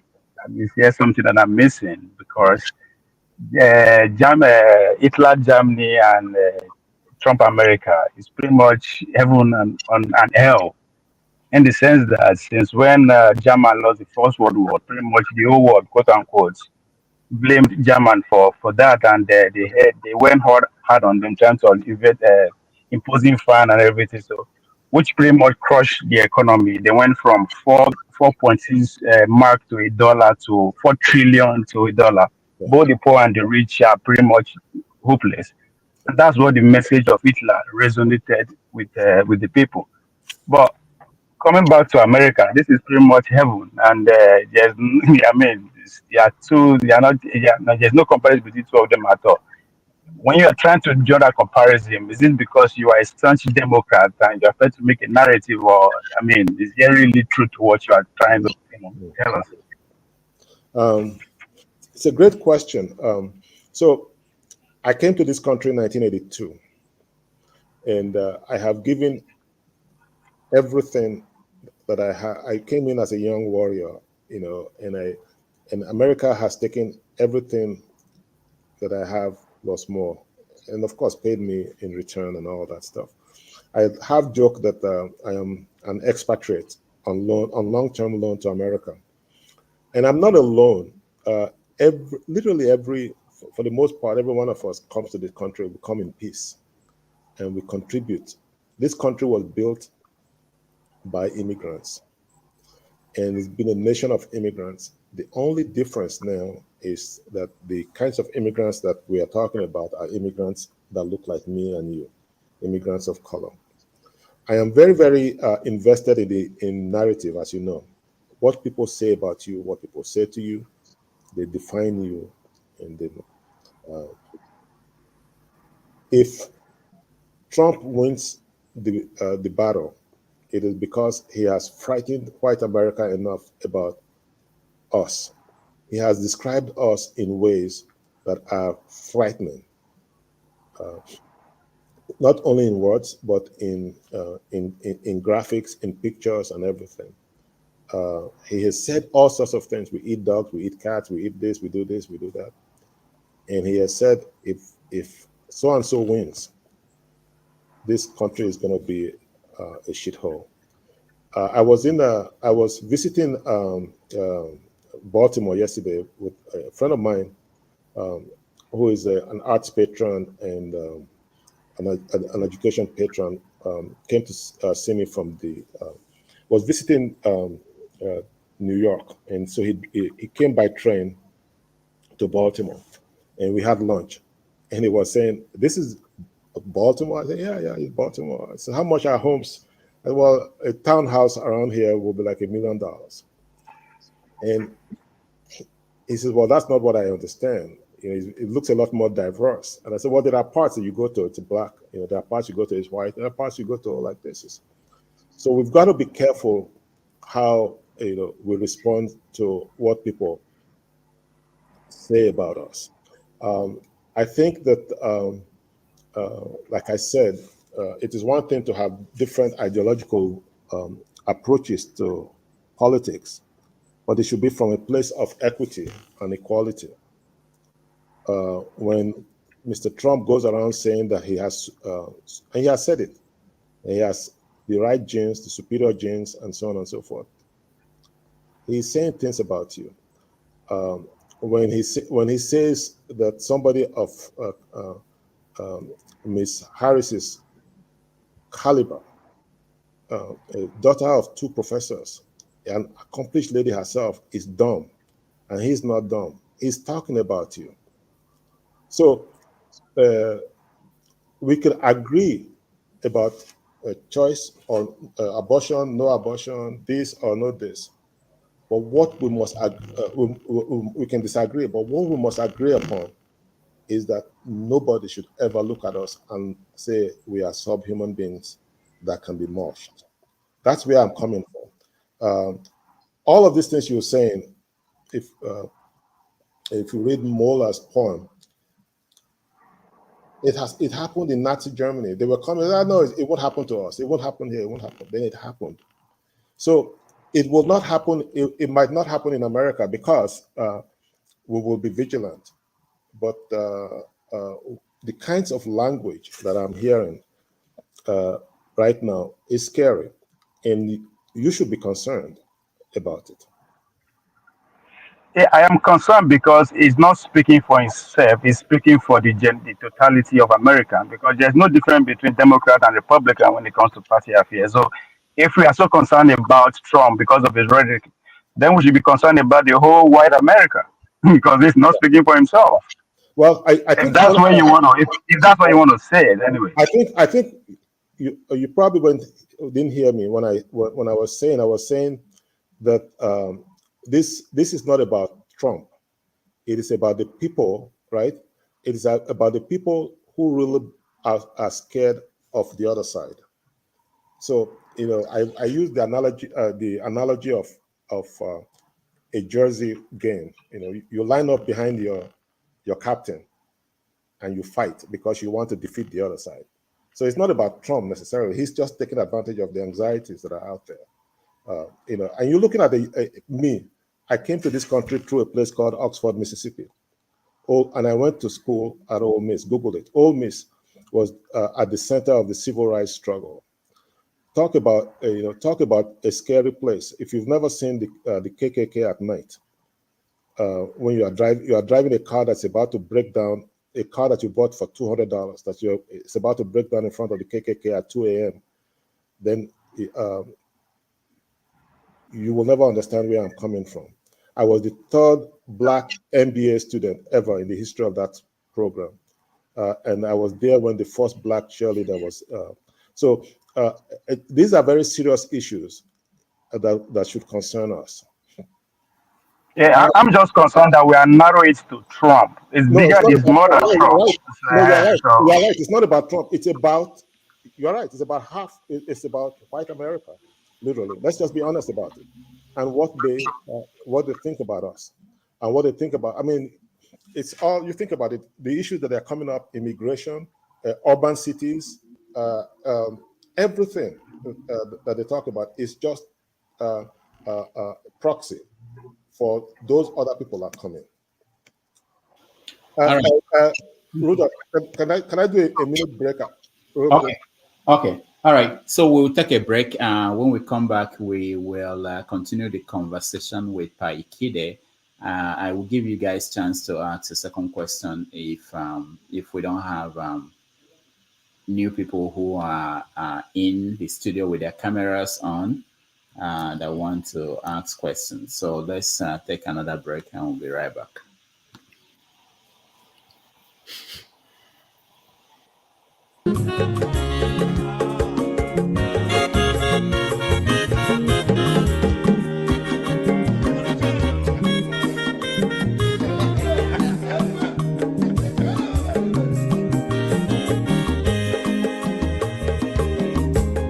When your mazolo bio, akwa mazolo bio, Max, if you bunye go kwanu mo no fube nazo olaga ni biazugo, mawulaga do ni biazugo, akwa wilo chiyo biko rapuzoro kona bazia. Onyo mazoro biko abamba wazoro dasari ibya unyane gana mo ulaga dori byazigo ulaga dori byazigo abamba wilo chila bigora buzoro ona wazia. Mazi wakoma odogu na kwerezi naka onyoma nigadele mo mazi ni bazi ibu go with melody.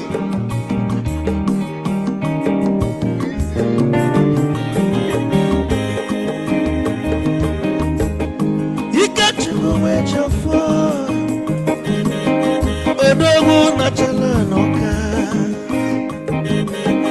Ezi wane mliga dele mo Olaga doni bezigo no Mo olaga doni bezigo Amama wilo chilo Bigora muzoro Anabaze Te Onyama zoro de Mama wazara nesari Ibya muyanu kwana mo ofube naru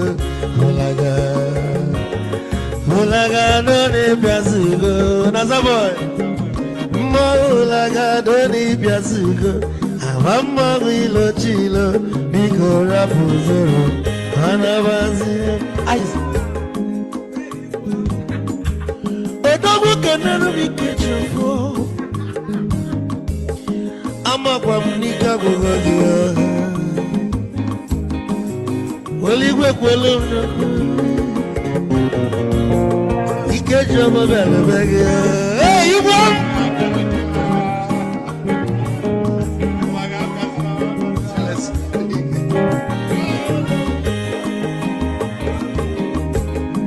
egwu ka mbụ na-ekene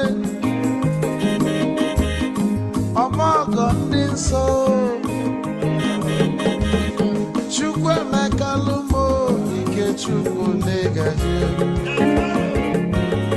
esi nwanne m ekene dị ịlapụlụ ife niile na-eme wee bịa nke gosili na anyị na gị bụ nwanne Wisdom ga-adị ka nye gị maịkị ka ogobanya bụ egwu isili mmasị ọ bụ na-etiri egwu a malụkwa malụ n'imego m ife ọjọọ wee sị gị nwanne m ife ọkụ na ịchọlụ na nkeme Wisdom onume ekene gị agbamanwụ iyo iyo biko lapụ na-abasị ya zoro zoro zoro zoro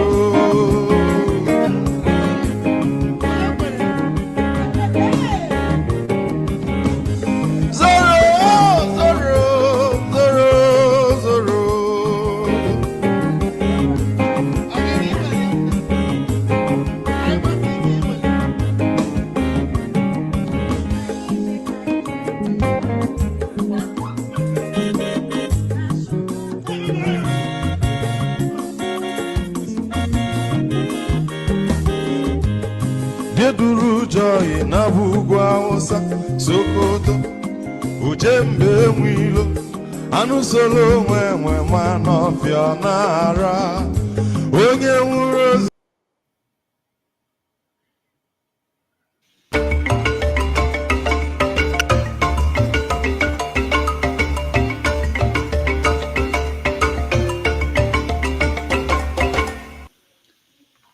All right, welcome back to our conversation with Pa Ikhide, who joined us from Maryland here in the United States. Before we go for a second round, or for people who have questions, I have some that came from the comments section, so let me start with them. I don't remember the names, but someone wanted to know, aside from Fela, where are Nigeria's ideological musicians? So I think what she's getting at is who else is do you consider a musician that has a message or something that is based in ideology in Nigeria? Current musician maybe, or past ones. You're muted, Pa Ikhide. That's a great question. I mean, Fela obviously is the one that comes to mind. We've had he was incredibly prolific.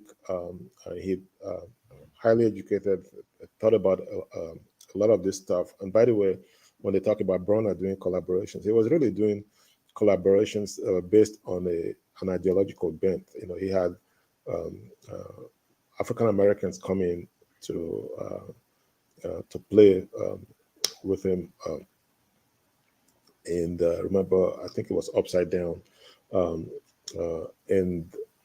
but he really was thinking about Pan-Africanism. He was thinking about Nigeria a lot, and there were also issues of relationships, patriarchy, and how he thought about women, and so on and so forth. There was a lot to in his life. He'd done so many songs that had to do that forced you to think about these things. I can't. So beyond Fela, you had, of course, High Life. You had Celestine Ukwu. You had Rex Lawson, and then you had Sunny Ade, Ebenezer Obey. But those were not. When I think about Celestine Ukwu and Rex Lawson, for instance, I'm thinking about, the first thing I think about is the war. the trauma of the war because we were all caught up in it. But when I think about Ebenezer Obey, Sonia Ade, and Victor Waifo, I am really thinking about social change, social commentary. Sonil Kosons came later. It's mostly about social commentary. My father also raised me in the folk songs of my people in Esanland. Umobware, Alice, they were poets. They were thinkers who impacted my life a lot, because when I listened to them, but they were all, of course, from my hometown. But I am reluctant to talk about these things because one gets the impression that one is stuck in the past. And people will tell you, my daughters, my sons will tell you that these folks that they're listening to are also making political commentary, and there's a sense to it. I didn't really. It wasn't really restricted to the musicians of Nigeria. I mean, we play when I came to this country and I was playing country music, Black Americans would look at me like, "What's wrong with you? Why are you playing country music?" And when I would play Bob Dylan or play Art and Garfunkel music, they would look at me like, "What's this?" So there's the insularity, and then there is the universality. We are the sum of our experiences. But yeah, Fela was it. There will never be another Fela. One last question before we go to Janaba. About someone wanted to know your thoughts on Israel and Palestinians, the conflict. So my mother used to tell me, when you beat a child, you cannot dictate to the child how the child should respond, how the child should cry. And that's what's happening to the Palestinians. Israel has literally the world behind it. And Ta-Nehisi Coates just wrote a book based on his travels to Palestine and all of that. And one of the interviews, they asked him, "Do you believe in the right of Israel to exist?" And he said, "Well, it's not about the right. They're existing, and they're existing very well. We can't say the same about the people of Palestine." So I don't know that it will happen in my lifetime. I am hoping that the children, the women, and the men of Palestine will get the peace that they deserve, and the extremists like Hamas and what's his name, Netanyahu, basically go away so that peace can reign. But I'm really deeply concerned, and that's one of the things that upsets me about this election. Either way, there doesn't seem to, either for the Democrats or the Republicans, there doesn't seem to be relief for the Palestinians, because people are just talking from both sides of their mouth. All right. Janaba, welcome to the show. Thank you, Dr. Rudy, for having me. And thank you, Pa Ikhide. Okay, thank you for having you on the Rudolph show. I've been listening from the background, and I don't have such questions, so many or so much, but to thank you for your coming to the show and share light and share your view. Most of my questions have been asked and answered, but then it's amazing that Rudolph made it possible for you and your classmates or schoolmates to meet here, which I'm hoping one day that Robbie also will meet his wife here. So thank you so very much for your sharing light on most of the Nigerian thing and American politics. And as I summarize in the one word, do you think it will be to advantage of Nigeria and so many African countries, if anything happened, let's just imagine the unimaginable, that people like Trump come to power and send people back to their places, because I remember Muslim ban, so this guy can come up with anything. And now that the Supreme Court is almost the people he chooses there, do you think that Africa, it will be to the greatness of Africa? Because I think some of us will not go to Africa and fold our hand, and bullet will not fly somebody's ear, because he would not like to be treated the way the other people have succumbed over the years. Well, that is the evil genius of Trump. It is not logistically possible for him to do what he says he will do. It is. Let me repeat it. It is not logistically possible for him to do what he says he will do. People are here and they are here, and but he says all the right things that give, his followers hope that will just wake up and he will somehow get the vehicle to take tens of millions of people back home, including, by the way, some of us who are who are legal in this country. So that part doesn't bother me. By the way, Obama was called the deporter in chief because he ended up deporting more immigrants than anybody in the history of any president in the history of this country. So the structure does not really permit the kinds of things that Mr. Trump is lying that he will do. By the time they exhaust him in the courts, his term will be over, or he might die of old age or some of that stuff. But for me, the larger issue is what will it? We need to begin to think about, looking inwards and going, finding a way, even if we don't go back, to begin to make Africa a place that we want to be in and stay in and be happy in. I think a lot about enslaved Africans who survived the Middle Passage and they came to this country, and how much they missed home. Whenever I missed home, when I came to this country, there was no WhatsApp, no cell phone, none of that stuff. I was a young warrior, and I tell people it took 2 weeks and several native doctors before my mother knew I had arrived in America. But now people will be in the planes and they will be tweeting their way into America. By which I mean, I have spent much of my 40 years trying to replicate the food of my childhood, the bread of my childhood, the music of my childhood.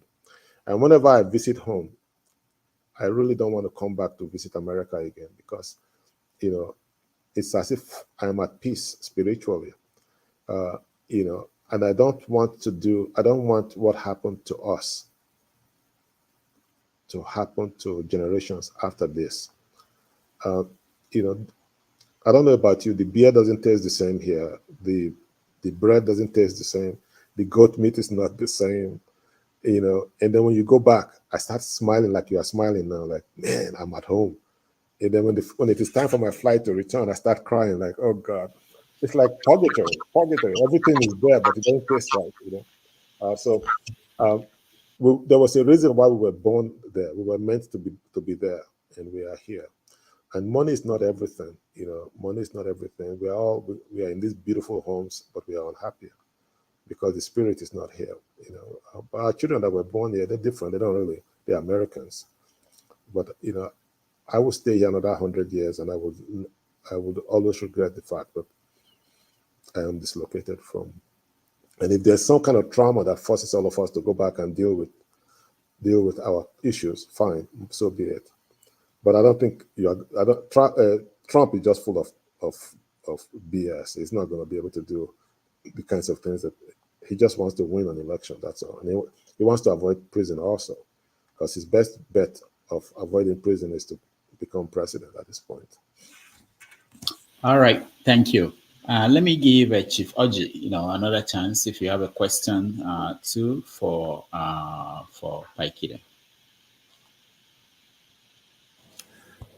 Yeah, let me go in a different direction. I think everybody here has enough question about Trump, so I'll defer my own. But let me go back and put on your literary hat again, Pa Ikhide. Yeah. Because one thing that I've always, followed on your, your X handle and elsewhere is that, you are a strong critic of, you often criticize African writers. Yeah. That is the impression that I always come across with. So when you spoke previously, one of the things you said, and I was making a note here, you criticized this idea of italicizing words.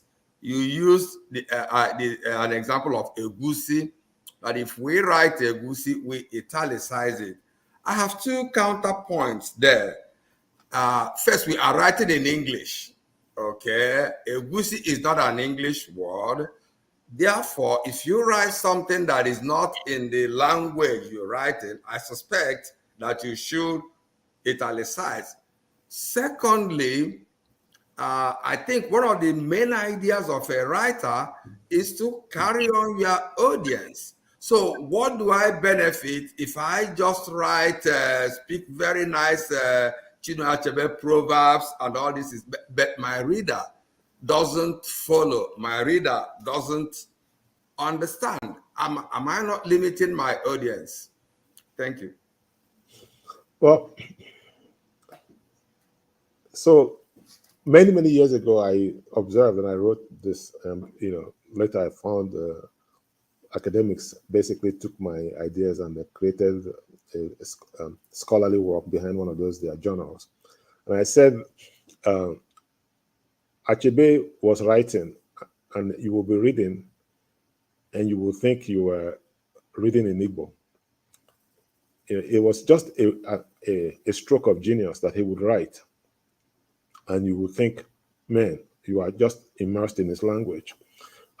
He wrote with the confidence of someone who would not take second place to somebody else. I want to push back about the whole notion of there's English language. Well, Google has changed that. There is language now. So if you Google egusi, it comes up. It's not a word. You don't have to do. You don't need a dictionary anymore and say, well, it's not in the dictionary, so we can't do. If you do not force people,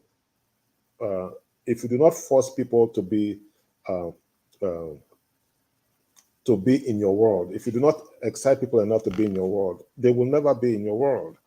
I am really proud of one fact that since that conversation, over about 10, 15 years ago, a lot of writers just write.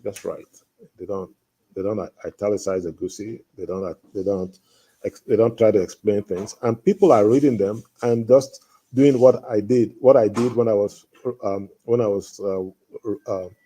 reading those Western books. They are going to their dictionaries, they are going to Google, and they're finding stuff, and they're enjoying themselves. I go to on the internet, you see white folks, making fun of jollof rice, doing all kinds of things, and I think it's a good thing. What African writers have done in the past 10 years of finally saying, I don't have to explain these things to you. If you really care, this is what you need to do. And that's the politics of narrative, to be quite frankly.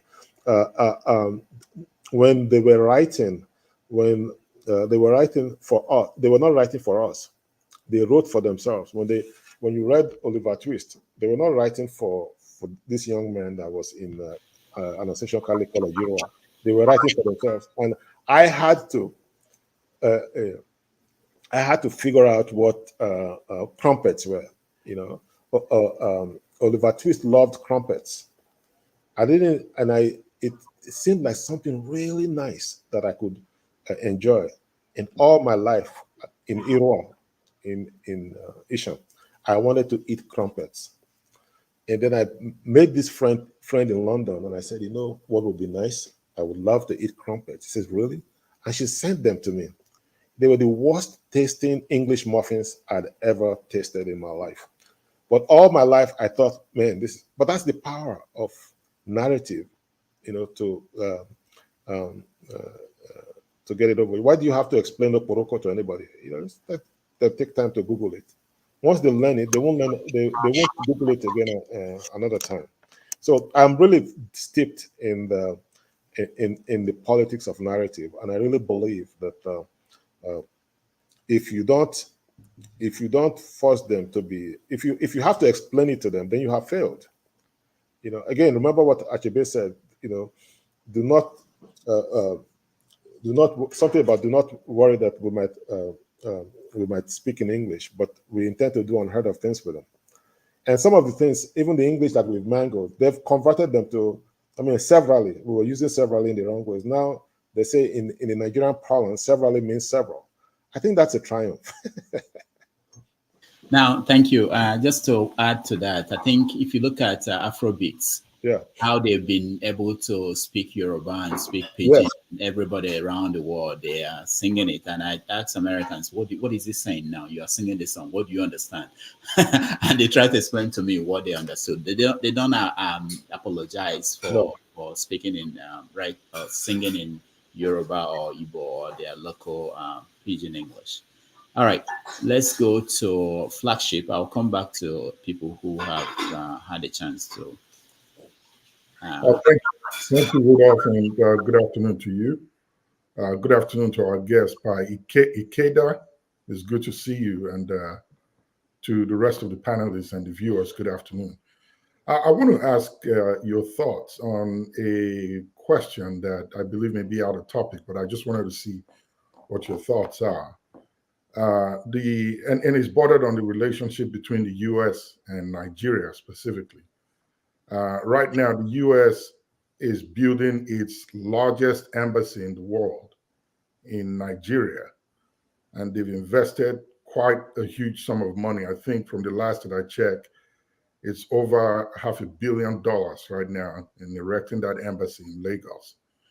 Considering the situation that Nigeria is in right now, and the terrain that we are riding on, the direction that we seem to be going, why do you think the U.S. is spending so much investing in an embassy in a country that's in such a volatile state? And secondly, why is it being located in Lagos when the capital is in Abuja? I just wanted to hear what your thoughts are on that. You know all the answers to that. But let me amplify them. I am retired now, so I can say whatever. They will still feed me. When I was a civil servant, I would speak from both sides of my mouth and hope that I don't get in trouble with my bosses. But I happily retired now, and I'm in the winter of my life, so I can say these things. First of all, America doesn't, I wouldn't worry so much about the expense. America doesn't do things by half. They tend to be gargantuan in the way they budget stuff. I don't know if you were here when I was explaining that in my county, an elementary school, a primary school costs $50 million to build, to renovate. A middle school costs $80 million, $80 to $120 million, and a high school costs $200 million to build. So $500 million is nothing for an embassy, and I suspect that is just the public budget. That when you add all the other stuff, espionage, this NSAS, that there's a black hole budget that you're not seeing. There is a reason why they want that embassy built by the sea. It's not just about processing visas to young Nigerians. There's a lot more in that embassy than we will ever see. And so it's all about the Cold War. It's all about control. And it's also about boundaries. It's not as if the Americans came and just said, "This is what we're going to do." We have a government, for God's sake. Even forgetting all the dark things that they're going to be doing, the way Nigerians are treated in these embassies, a government with self-respect would have intervened to make it a bit easier. So this is more about, facing up to the East, maybe Russia, and saying this is, America doesn't really recognize, and most Western nations don't recognize Abuja much as the capital. Lagos is for all intents and purposes, for various practical reasons, it's the capital of Nigeria. And so they are going to set stuff up there. When their submarines come, it's not going to go to Abuja. Where do you think it's going to go? It's going to go to Lagos. So I'm telling you what you know, which is this is all about a global control, and they've set up space in the. All right, thank you. Let me. So who else has a question? Okay, Mr. James, go ahead. Yeah, thank you, sir, for coming. Let me switch over to literature. I believe knowledge has no boundary. Yeah. I'm a geographer, but I read anything that comes across my way. Yeah. There was a writer in the state of Maryland. His name is James Michener. James Michener, yeah. Good. I've read a number of his books. Texas, Mexico, Caribbean. Yeah. What's it called? The Covenant of South Africa, the Source, Iberia, Alaska, Hawaii. He's a fine writer. I just want to know your opinion of him. Thank you, sir. He's a beautiful. I grew up in his books. He wrote beautiful books about the pioneers of America, the warriors that built that, precisely built this country, and he wrote in beautiful prose. In my generation, that's all you read. You read James Michener, and then of course, it was not pulp fiction; it was serious work. He's long past. I think after a long time, he's long past. But he wrote really good stuff. But those are things you could buy for like 20 in our time, 20 kobo, 30 kobo, 40 kobo. It was just like, and you just bought them, and then you gave them away to friends to, if you haven't read this, read this, read this. And that was how I found it, yeah. It was very powerful. Yeah. Loved man.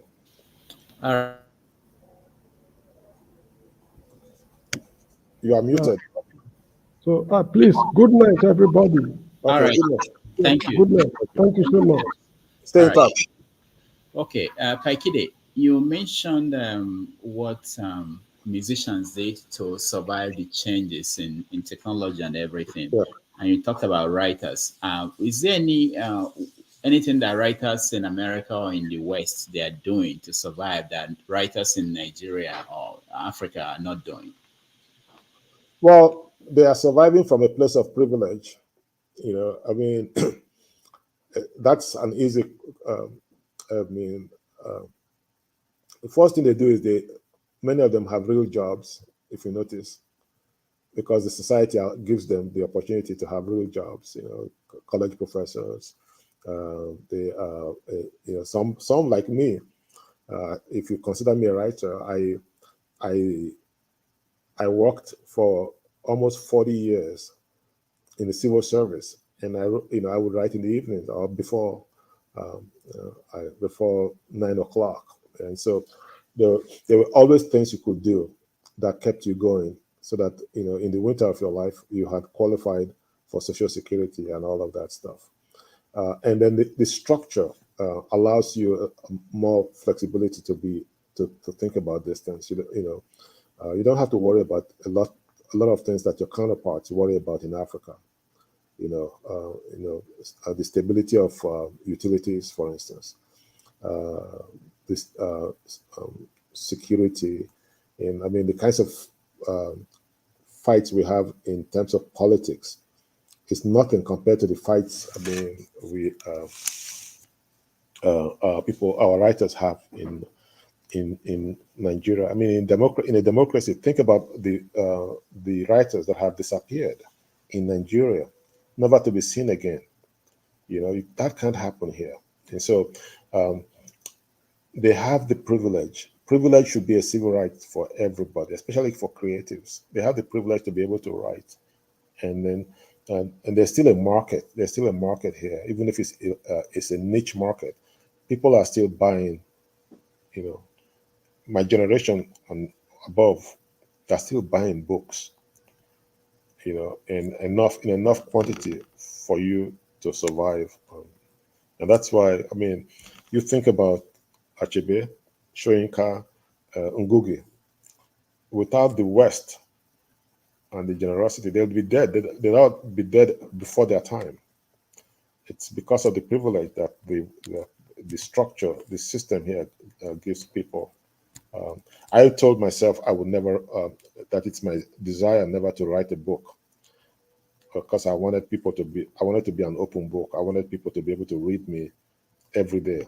And that's what I've been doing, because I can afford to. I don't dream of wealth, but I have enough to feed me and to raise my kids. So what am I? If I eat too much, I get sick. I drink too much, I get sick. It's called privilege. But if I was in Nigeria, I seriously doubt that I would have that level of privilege. I don't know if that answers your question. A little follow-up before I go to Revolution. Ayittey's new book, Dream Count, the publisher is printing 250,000 copies for the American market. I think America and maybe Britain. I think it's only America. 250,000 copies. What does that tell you?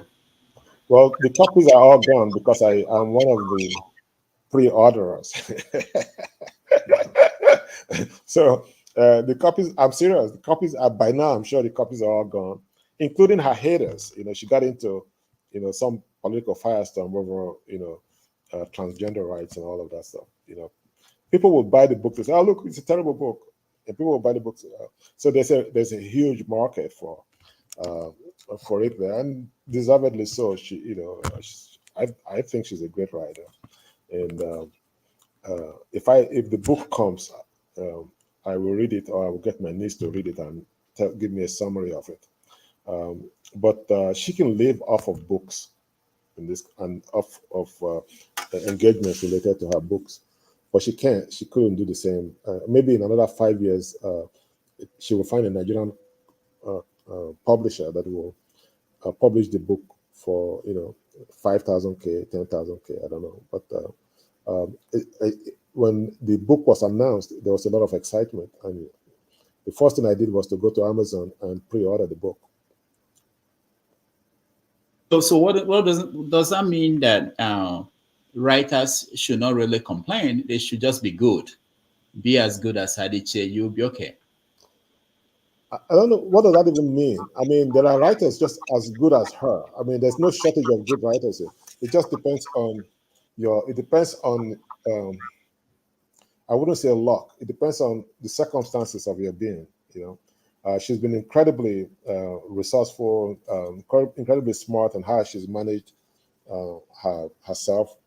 But it's tough out there. There are so many brilliant people, and many of them don't even know they are writers that I see, but they've not had the serendipity that she's had. The West is it. The West is it if you're an African, for good or for bad, if you're an African writer. You know, we all dream of, you know, so I don't want to be a hypocrite. You know, if somebody invites me now to one of those their book festivals, I love cheese and red wine and good food. I will be there. You yab me, I will go and enjoy myself. Who not like better thing? So, you know, it's just because, you know, I'm not there, I'm just talking nonsense. I go to the Nigerian festivals. It's just suffer head. You're just suffering. They are telling you go and join somebody to sleep in the one hotel. I say, hi, do you know who I am? Me. But when was the last Akep festival? When was the last one? They do it every year. They continue to do it every year. Yeah, every year. I think during COVID, they must have done a virtual one. for a couple of years. But yeah, they do it every year. Okay. Okay. Revolution. Yeah. I was very happy when you said when you go to Nigeria, for example, and anytime your flight is about to take off, you feel very sad. I feel the same. I've been outside now for 30-something years myself, and I don't go to Nigeria, I go to Gambia, and I have the same feeling. Yes. But anyway, what I wanted to say to you, my question, I'm a musician of, not like, you know what I mean? I do it privately. It's a very serious hobby anyway. Yeah. And I devote myself in, you mentioned one of my idols there, Celestine Uku. Yes. So what I do is to replay his music, okay, keep the lyrics, and then put it in another beat. We play African reggae, you know. Do you think we have a chance? You know, I've done a lot of it. I even done one from Ebenezer Obey. Rudolph played one special one in one of the first pause we had. I did a real cover of that from what's the name of that brother again? Oliver. I've done that cover, but I always do these things and keep it in my archives. I don't have the courage to go public about it because I don't know what people will say. What do you have to lose? Yeah, but the problem is that we don't know. We don't have somebody to encourage. I've talked to Rudolph. He even asked me to do something for you. Up to now, he never even tell me whether I pass or you are your best. You are your best fan. You just have to. And technology gives you an opportunity to promote yourself. There's nothing to. If you keep listening to other people, you will never get anywhere because we will be advising you from a place of anxieties and fear, and we mean well. But just, I mean, if it's TikTok, if it's Instagram, if it's YouTube, all it takes one day is one person to pick up your cover, and it's over. But putting it in spending a lot of time on it and keeping it in somewhere is not going to help. Yeah. But Rudolph, sorry, before I jump away. This thing you asked me to do for you, you didn't give me any feedback, whether you listen to it, whether it's good, so that we can put it to the MP4 you requested for. I didn't get anything from you. So yeah, thank you, Dan. I went to hell after that, after we spoke, and I was there for 4 months. So I'm just coming back. You hear from me. I just sent you my contacts. Yeah. Okay. Yeah. Thank you. All right. Flagship, go ahead. You are muted. Okay. Can you hear me? Yeah. Okay. Well, I really don't have much to say other than to say thank you. And I jumped into the conversation almost at the end, just at the point where I was asking my question. But I'll go back and listen and enjoy the much of the knowledge that you shared with us today. So thank you. What's your real name? Excuse me? What's your name? I go by Stan. Okay. Yeah. All right. Pa Ikhide, one last question before you round up and we round it up. So George Ayittey, I don't know if you know him. He's a Ghanaian professor here. He used to write for the Wall Street Journal. He wrote this book called Africa Betrayed. Yeah. He used to be a very conservative thinker. I don't know where he is now, but when you hear Africa betrayed, who betrayed Africa? George Ayittey is dead. Dead? Yeah, George Ayittey passed away about a year or two, about 2 years ago or so. Oh, I didn't know. Yeah, we were sparring partners in the mailing list of the 90s. And I remember him, very intense man. He wrote he was quite conservative in his approach to things, but he meant well. And there was clarity in how he thought Africa should go. I think that if he was of that a tiny minority of emerging thinkers who were saying it is time for us to start looking inwards at ourselves. And and he would just rail against all of these leaders, and he called them all sorts of names. He was very, very unwavering in his focus on what these African leaders had done to us, and he was, he understood colonialism and all of that stuff, but he was not going to give any excuses. I didn't agree with him on a lot of things, but he was, of course, just like me, he was very strong-willed. He had very strong opinions about things, but he really, really cared about Africa, and he wrote several. Oh my God, he wrote books. If you look at the politics of academia, a lot of the assumptions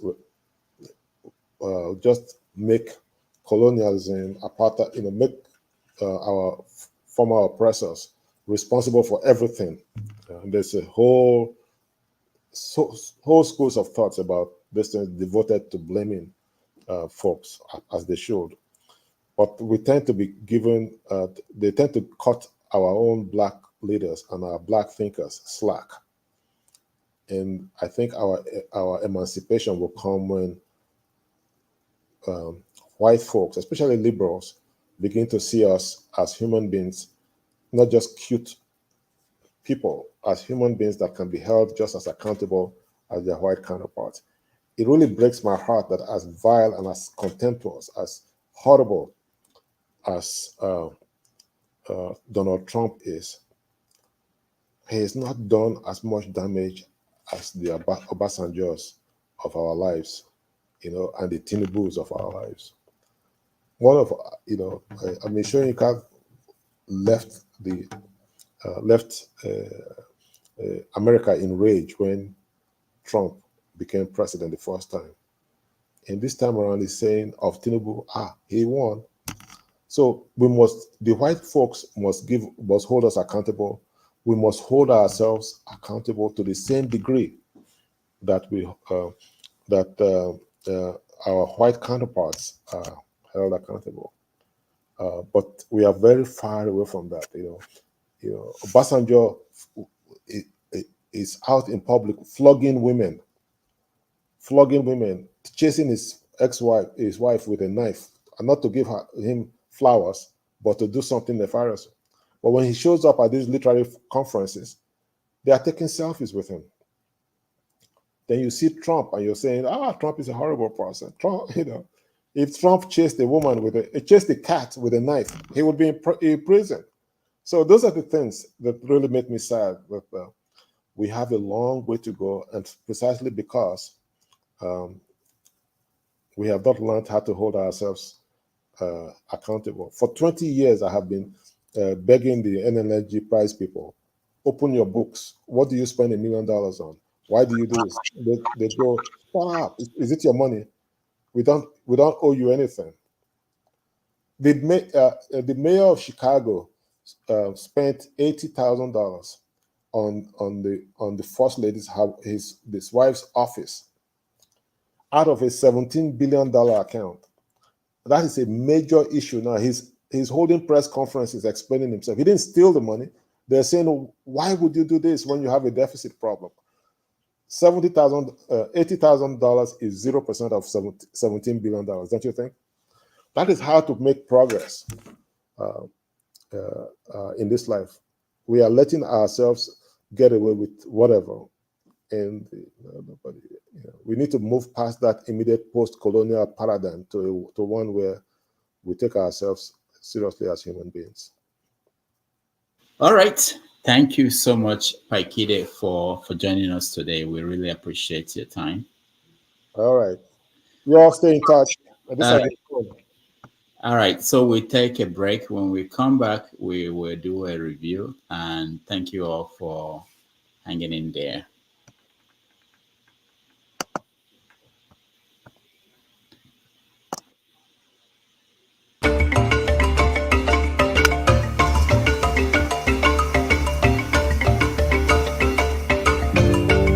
Okude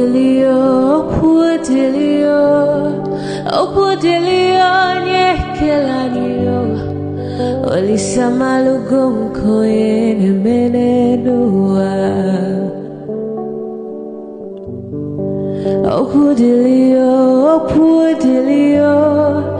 Okudilio nyekelaniyo. Chukuna malugo yobiadio cha. Agaranya chogo kowe bili. Agaranya chogo kowe rienio. Owe chuku bezie chuku. Nuche chukwa busigi fegemeo. Nuche chukwa busia ifegemeo.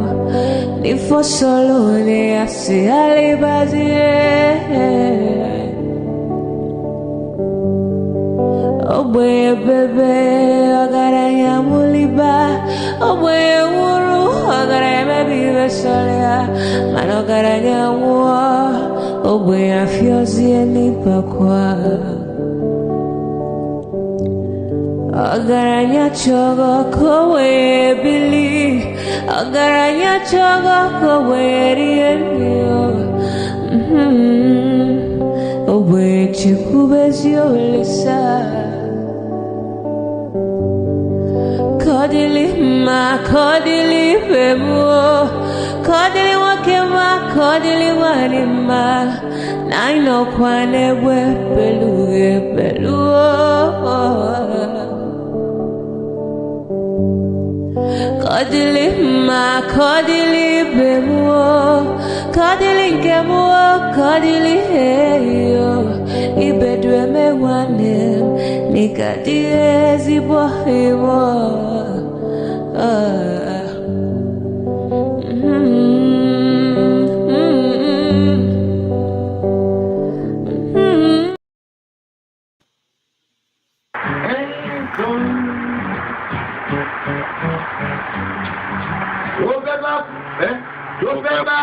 Tó fẹ́ kú torí ẹ̀.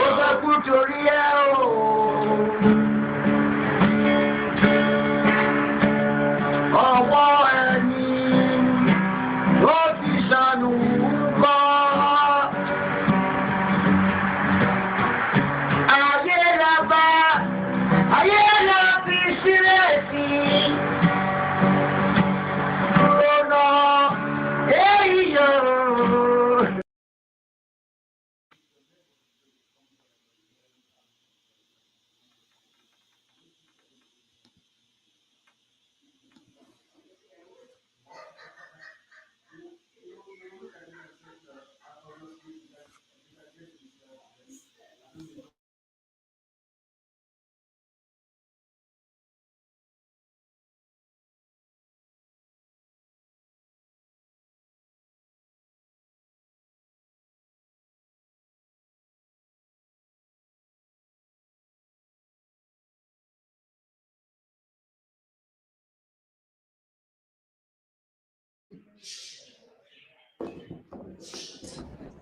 I think there was an upcoming storm, and then I think government set in with whatever it is that they do. I don't know all the specifics about it. I'm not an expert in cloud seeding or whatever it is that they use to magnify the storm to a higher degree to disturb a land that may be wanted for lithium that Harris's husband is partaking in. So they made the storm stronger, so it would hit the. With this one, you think that Milton they're making it stronger? From a 2 to immediately to a 5, like instantaneously. You're implying that the government made a hurricane stronger to hurt its own country, the United States of America? Correct. And what would be the gain of that? When, if like there's been people out there, if they have an Alexa, I don't know if you've heard that, and they've asked what caused Milton. Okay. You can go on there now. It's already predicted the number of deaths and the amount of, it's already predicted it. On a Google, it won't do that. If you ask it about Helene, it'll tell you the government actively used seed clouding This is before Helene even happened. Why would a country want to have a hurricane be strong and hit its own country? Because they want to control certain places. And if you're looking at where the hurricane's going, it's a lot of red states. If you're looking at the counties in North Carolina that were hit, there were all of them, 26 out of 28 of those counties were for Trump. They're doing whatever they can because they can't rig the election. Even control the weather? Yes. Going to heaven. Full stop. I'm going to be apologizing for making a mistake, for saying that if you don't pay tithe, you might not make it to heaven. I'm sorry, that's wrong. That's not in the Bible. What the Bible says is, ye have peace with all men, and holiness, without which no man shall see God. Now, let me tell you, listen to me. You know, it is possible to be right and wrong at the same time. I prove it to you. I mean, I'm a scientist, so I know that. For years, we taught that light travels in straight lines. Now, is that correct? At least those of you who know a little bit of physics will say, sure, the light doesn't bend at corners, it goes straight. But later on we discover it's not just not straight as a rod. Light travels in waves, going in one direction, but in waves. It is wrong to limit you to 10%. At a time when some of you should be 20%, 30%, 40%, 10% should be for beginners. Giving should be violently.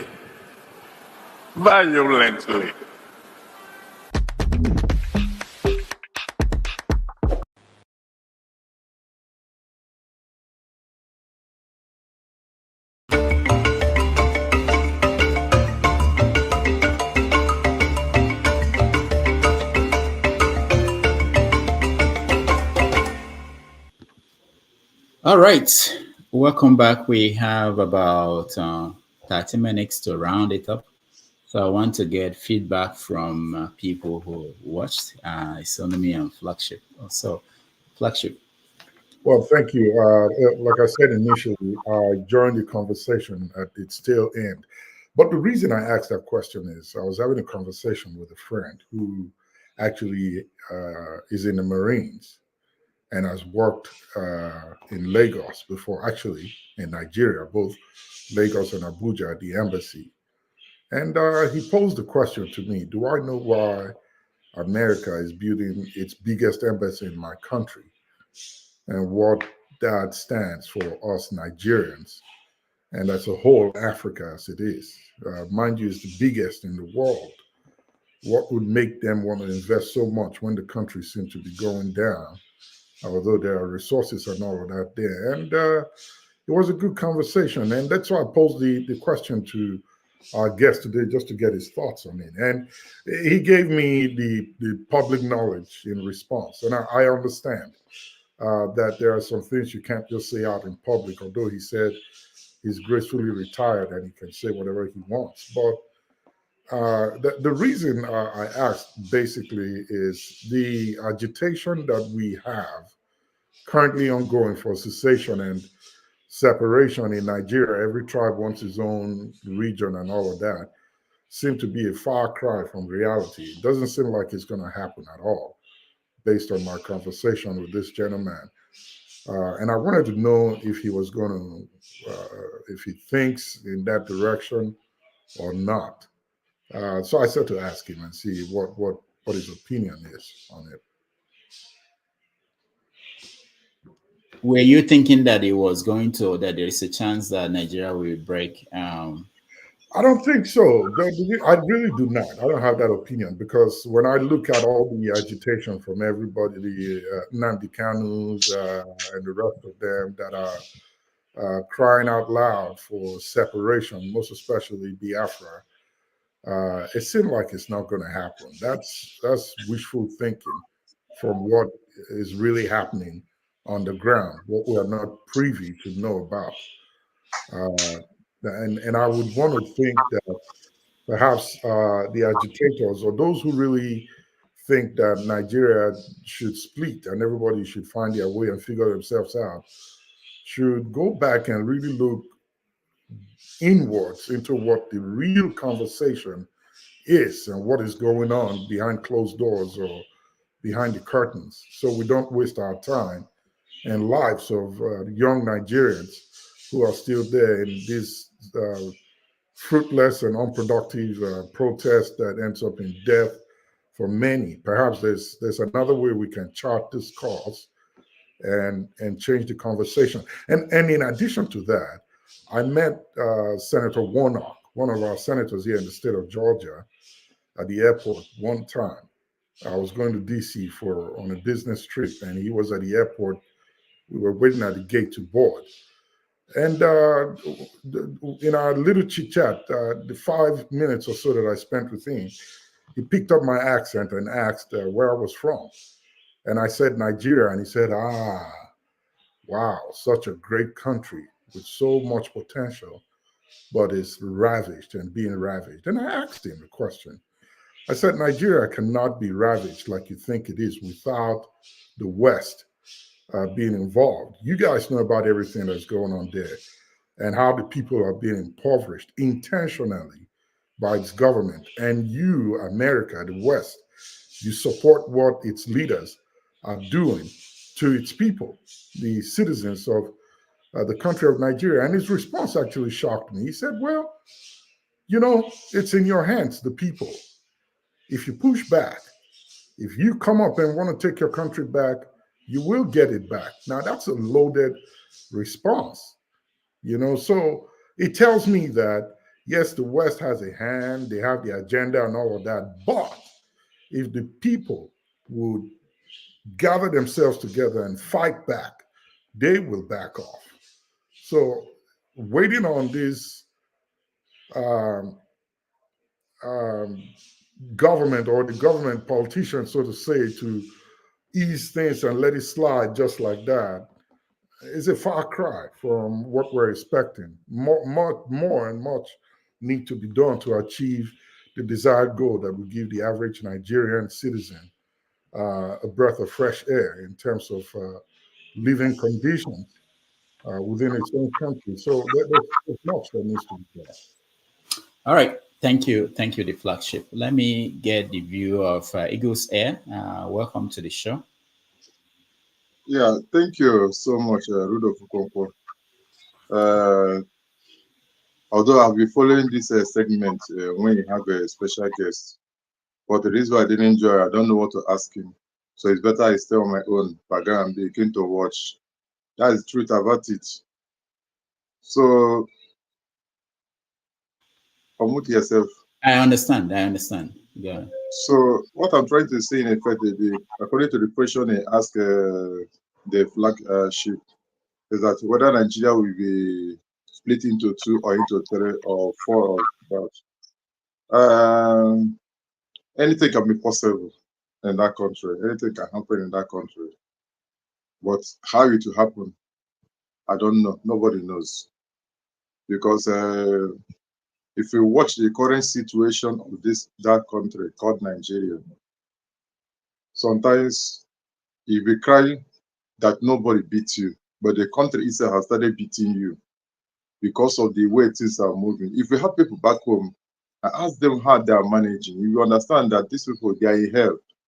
That's why when he said that he just came back from the hell, I know where he came from. He just came back from Nigeria. That's what I just summarized it immediately. So that country, the problem I have in that country, sometimes I was listening to one of the people that built Dubai. So the young man there, we are interviewing him, asking him a lot of questions. He said that when looking at Nigeria have every potential, have every resources to be better than Dubai.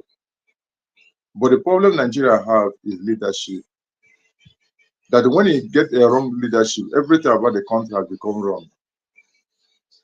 So for Nigeria to split into two is when the wrong leadership continue to triumph over the affairs of Nigeria. When the wrong leadership began to have started to become a pilot, piloting the affairs of Nigeria, you find that there will be many problems. For instance, right now, I don't know whether this will get into, whether there will be demonstration on Sultan Nature, because I found out that Tinubu have come with that government of Lagos to federal government Nigeria, government of TAS, that I have, they have introduced something like TIN, TIN, TAS income number. That as long as you have an account, you must have that TIN to show that they are collecting tax from you. And when I saw this, I said, I'm not surprised. Now, these are the things that push somebody that didn't give job. Somebody is struggling to have a square meal a day. That you're collecting tax upon that. You know, when you push somebody to the wall, what will happen? The person will bounce back. So Nigeria will bounce back. I don't know how they will bounce back to APC or whoever that happened. How it happened, I don't know. I was listening to what is his name? This young man, Dele Faretimi, in one interview. He said that the way he wants Nigeria to demonstrate against this government is to sit at home. Let everybody of Nigeria sit at home. Police will not come to your house and shoot you gun. Police will not come to your house and arrest you. Why it didn't come out? When everybody sit at home, government will know that things are going wrong. Could you imagine a bag of rice? A bag of rice is 100 something thousand naira right now. A bag of beans is 100 something thousand naira. Petrol, you know where in fact is some people are selling 1,300. Just a liter of petrol. Now, when such a thing is happening, what do you expect? Problem, chaos will come out one day. And how it will start, nobody knows. But in that country, if this situation continues this way, it may split. Because all this is something that brings agitation. You know, agitation starts from, you're not treating me well. You're not doing me well. I want to express my feeling. They don't want me to express my feeling. Now I have to agitate. That's the real issue. So I don't know. This is 1 year of Tinubu. By the time Nigeria will stay 3 years, they will understand who Tinubu is and how Nigeria will run about. But I pray if the country want to split, let it split in peaceful way. Because the bloodshedding is much. Although I know that Great Britain will not allow that because they have investment in Nigeria. I know America, who is investing $500 million in their embassy in Lagos, they will not allow such a thing to happen, because when such a thing happens, they will lose a lot. So rather, they will allow people to be suppressed. Like when you talk about Ayittey new book, there's something that occurred in my mind when you talk. I said that I wish that somebody would sit down and write a book concerning how West is handling Nigeria. What do I mean by that? Even if they know that if you become a president of a country and they have indictment in their own country, they use that opportunity, that indictment, to tell you, we're going to support you to become a president of so country so that your sin will be forgiven. But you're going to adapt, you're going to stay on what we said. That's exactly the thing that happened in Nigeria.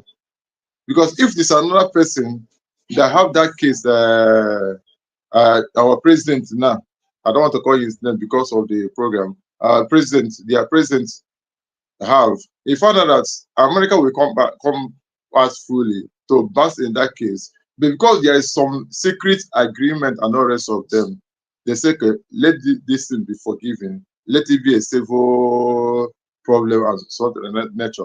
So the problem is that who will come out and write to say that the suppression and the Westerners, the way they handle Africa is not good. For instance, and I summarize with this, I was reasoning over when you talk about Middle East, they have Al Jazeera.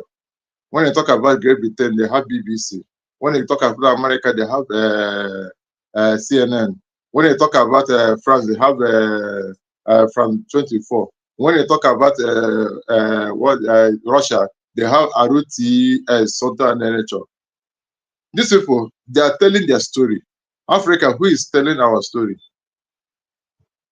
No. So splitting is a major problem because there's nobody to tell your story, nobody to say this is what concerns Africa. If open Al Jazeera, there's nothing they will talk again apart from what is happening in Israel and Gaza. Other things they just touch it too because they are telling their story. Africa, who is telling our story? Nobody. And we allow West to tell our story. That's where problem is. So they will keep on controlling us until we decide, based on what the black sheep said, until we decide our own to do what, to take our country by ourselves and become who we want to be. That's the truth about it. Thank you.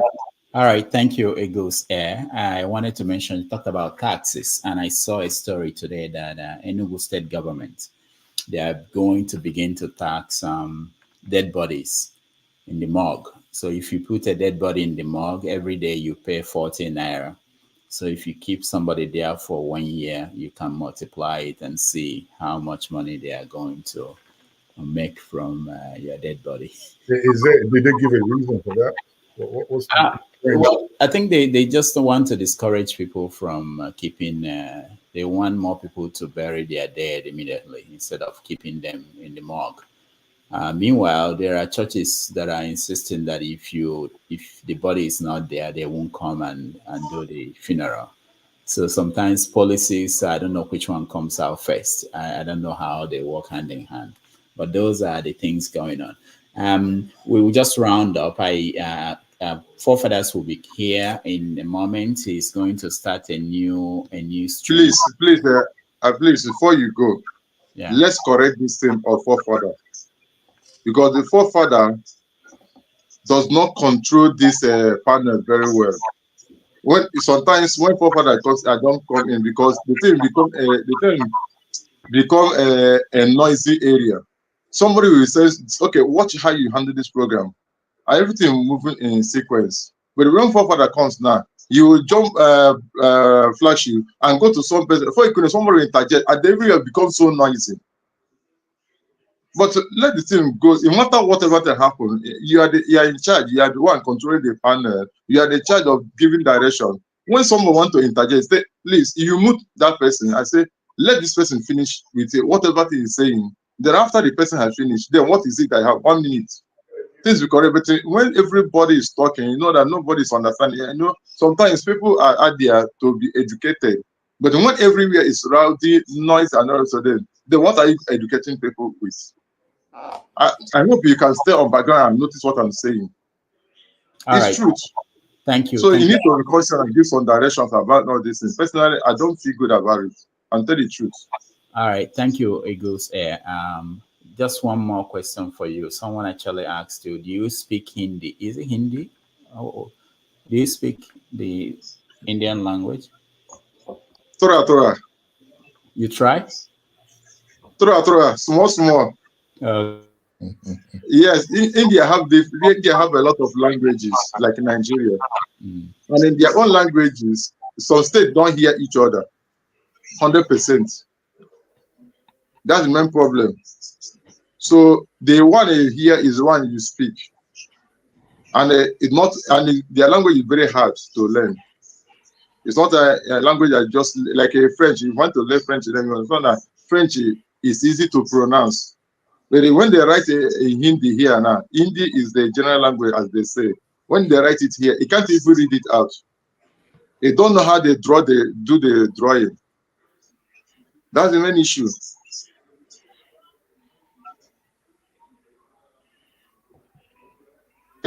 Thank you, Eagles. Thank you so much. CM. Like I said, Tora is in Hindi. Then another language of India, they say they have another language. They say that little. That konjo. Konjo is little, and that is Tamil language.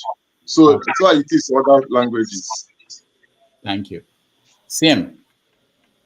Yes, Do you Rudolph. have any feedback on our guests and the conversation we had? I quite like I quite like his what is that? Can I say worldview? The way he speaks about and his criticisms, because I read his page quite a lot on Facebook. I like the way he's so much. What is it called? When I say, I think Achebe is his favorite. So that's what I wanted to ask him, but I decided let me leave that out and then go to something that should be more distant. He says so much about Achebe. In one of his articles I read, he said he felt that if he could write out like Achebe or something, he would be fulfilled or no, something.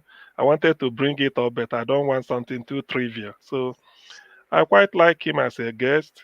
He's very opinionated. I know that before he comes in. And then the questions he was answering, I think he's straight from the heart. I don't think he's being political in terms of answering, evading question or answering question. He's quite, to me, he's down to earth. That is why we rate him. I like him as a guest. What he discussed, yes. We need voices like that, genuine, very clear in what he's saying. I don't think he has he's more of he has a political camp he belongs to. I don't think so. So nothing informs his analysis than what he had in his heart. He just said the way it is. So I knew about him, and then in fact, when I thought he was the person that won the LNG prize. Maybe it was. No, to be honest, I said, so this man, I will joke with. No, and I read, I said, Familoni. I said, okay, maybe he's coming to discuss about the LNG something. I said, okay. I thought he was the person that got the prize after, because I remember he was here when he came back from Oxford. One time he went there for something last year or last 2 years. So I do follow him. He's a good guest. I quite. It's just that my network was playing up, so I couldn't fire the second question or beat when he left. But I'm quite. He's a lovely, jovial, jolly fellow. Somebody to have as a friend. I quite like him as a person. And then I can't see anything to fault him on, because he's not politically inclined. So you can't just use Nigerian political what is it called, all this nonsense to tie him or to implicate him somewhere or criticize his viewpoint. But he's like outside looking in, and then looking in with, it doesn't really concern him. So all he wants is enjoy his life. He's quite a very sociable person. And then I mean, you also love him now, don't you? You like him. You like he's my man. Yeah, he's my man. He's a nice man. So but if you're a nice writer, to you all should of us. be careful. You should be careful with him if you're a writer, because if he comes after you, you're finished.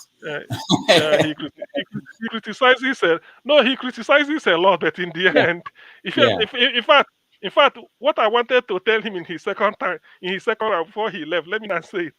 After I've said Pa Ikhide Kelo, he will say yes. I said, now fine, you no kill person, because that's always That's true. That's his slogan. Thank you. when Thank he you. criticizes, he said, now fine, I no kill person. Yeah. Okay, thank you. Thank you. Electricity, welcome. Yeah, Reverend Rudolph. Good morning, good afternoon, good evening. I won't be long. I came here because of Flashy Bros. I beg, when they won't start the Pidgin English segment, now because of you, I entered this show. When we want Satan? We go put that one for line in a minute.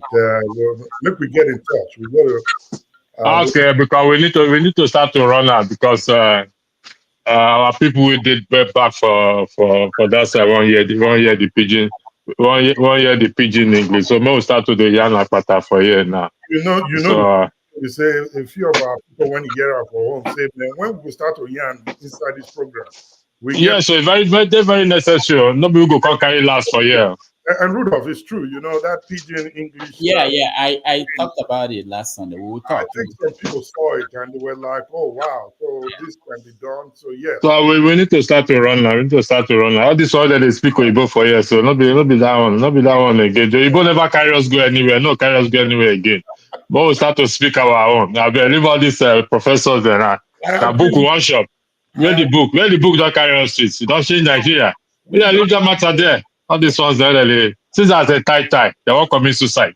All right, we have to end it here. Thank you, everybody. Let me just thank especially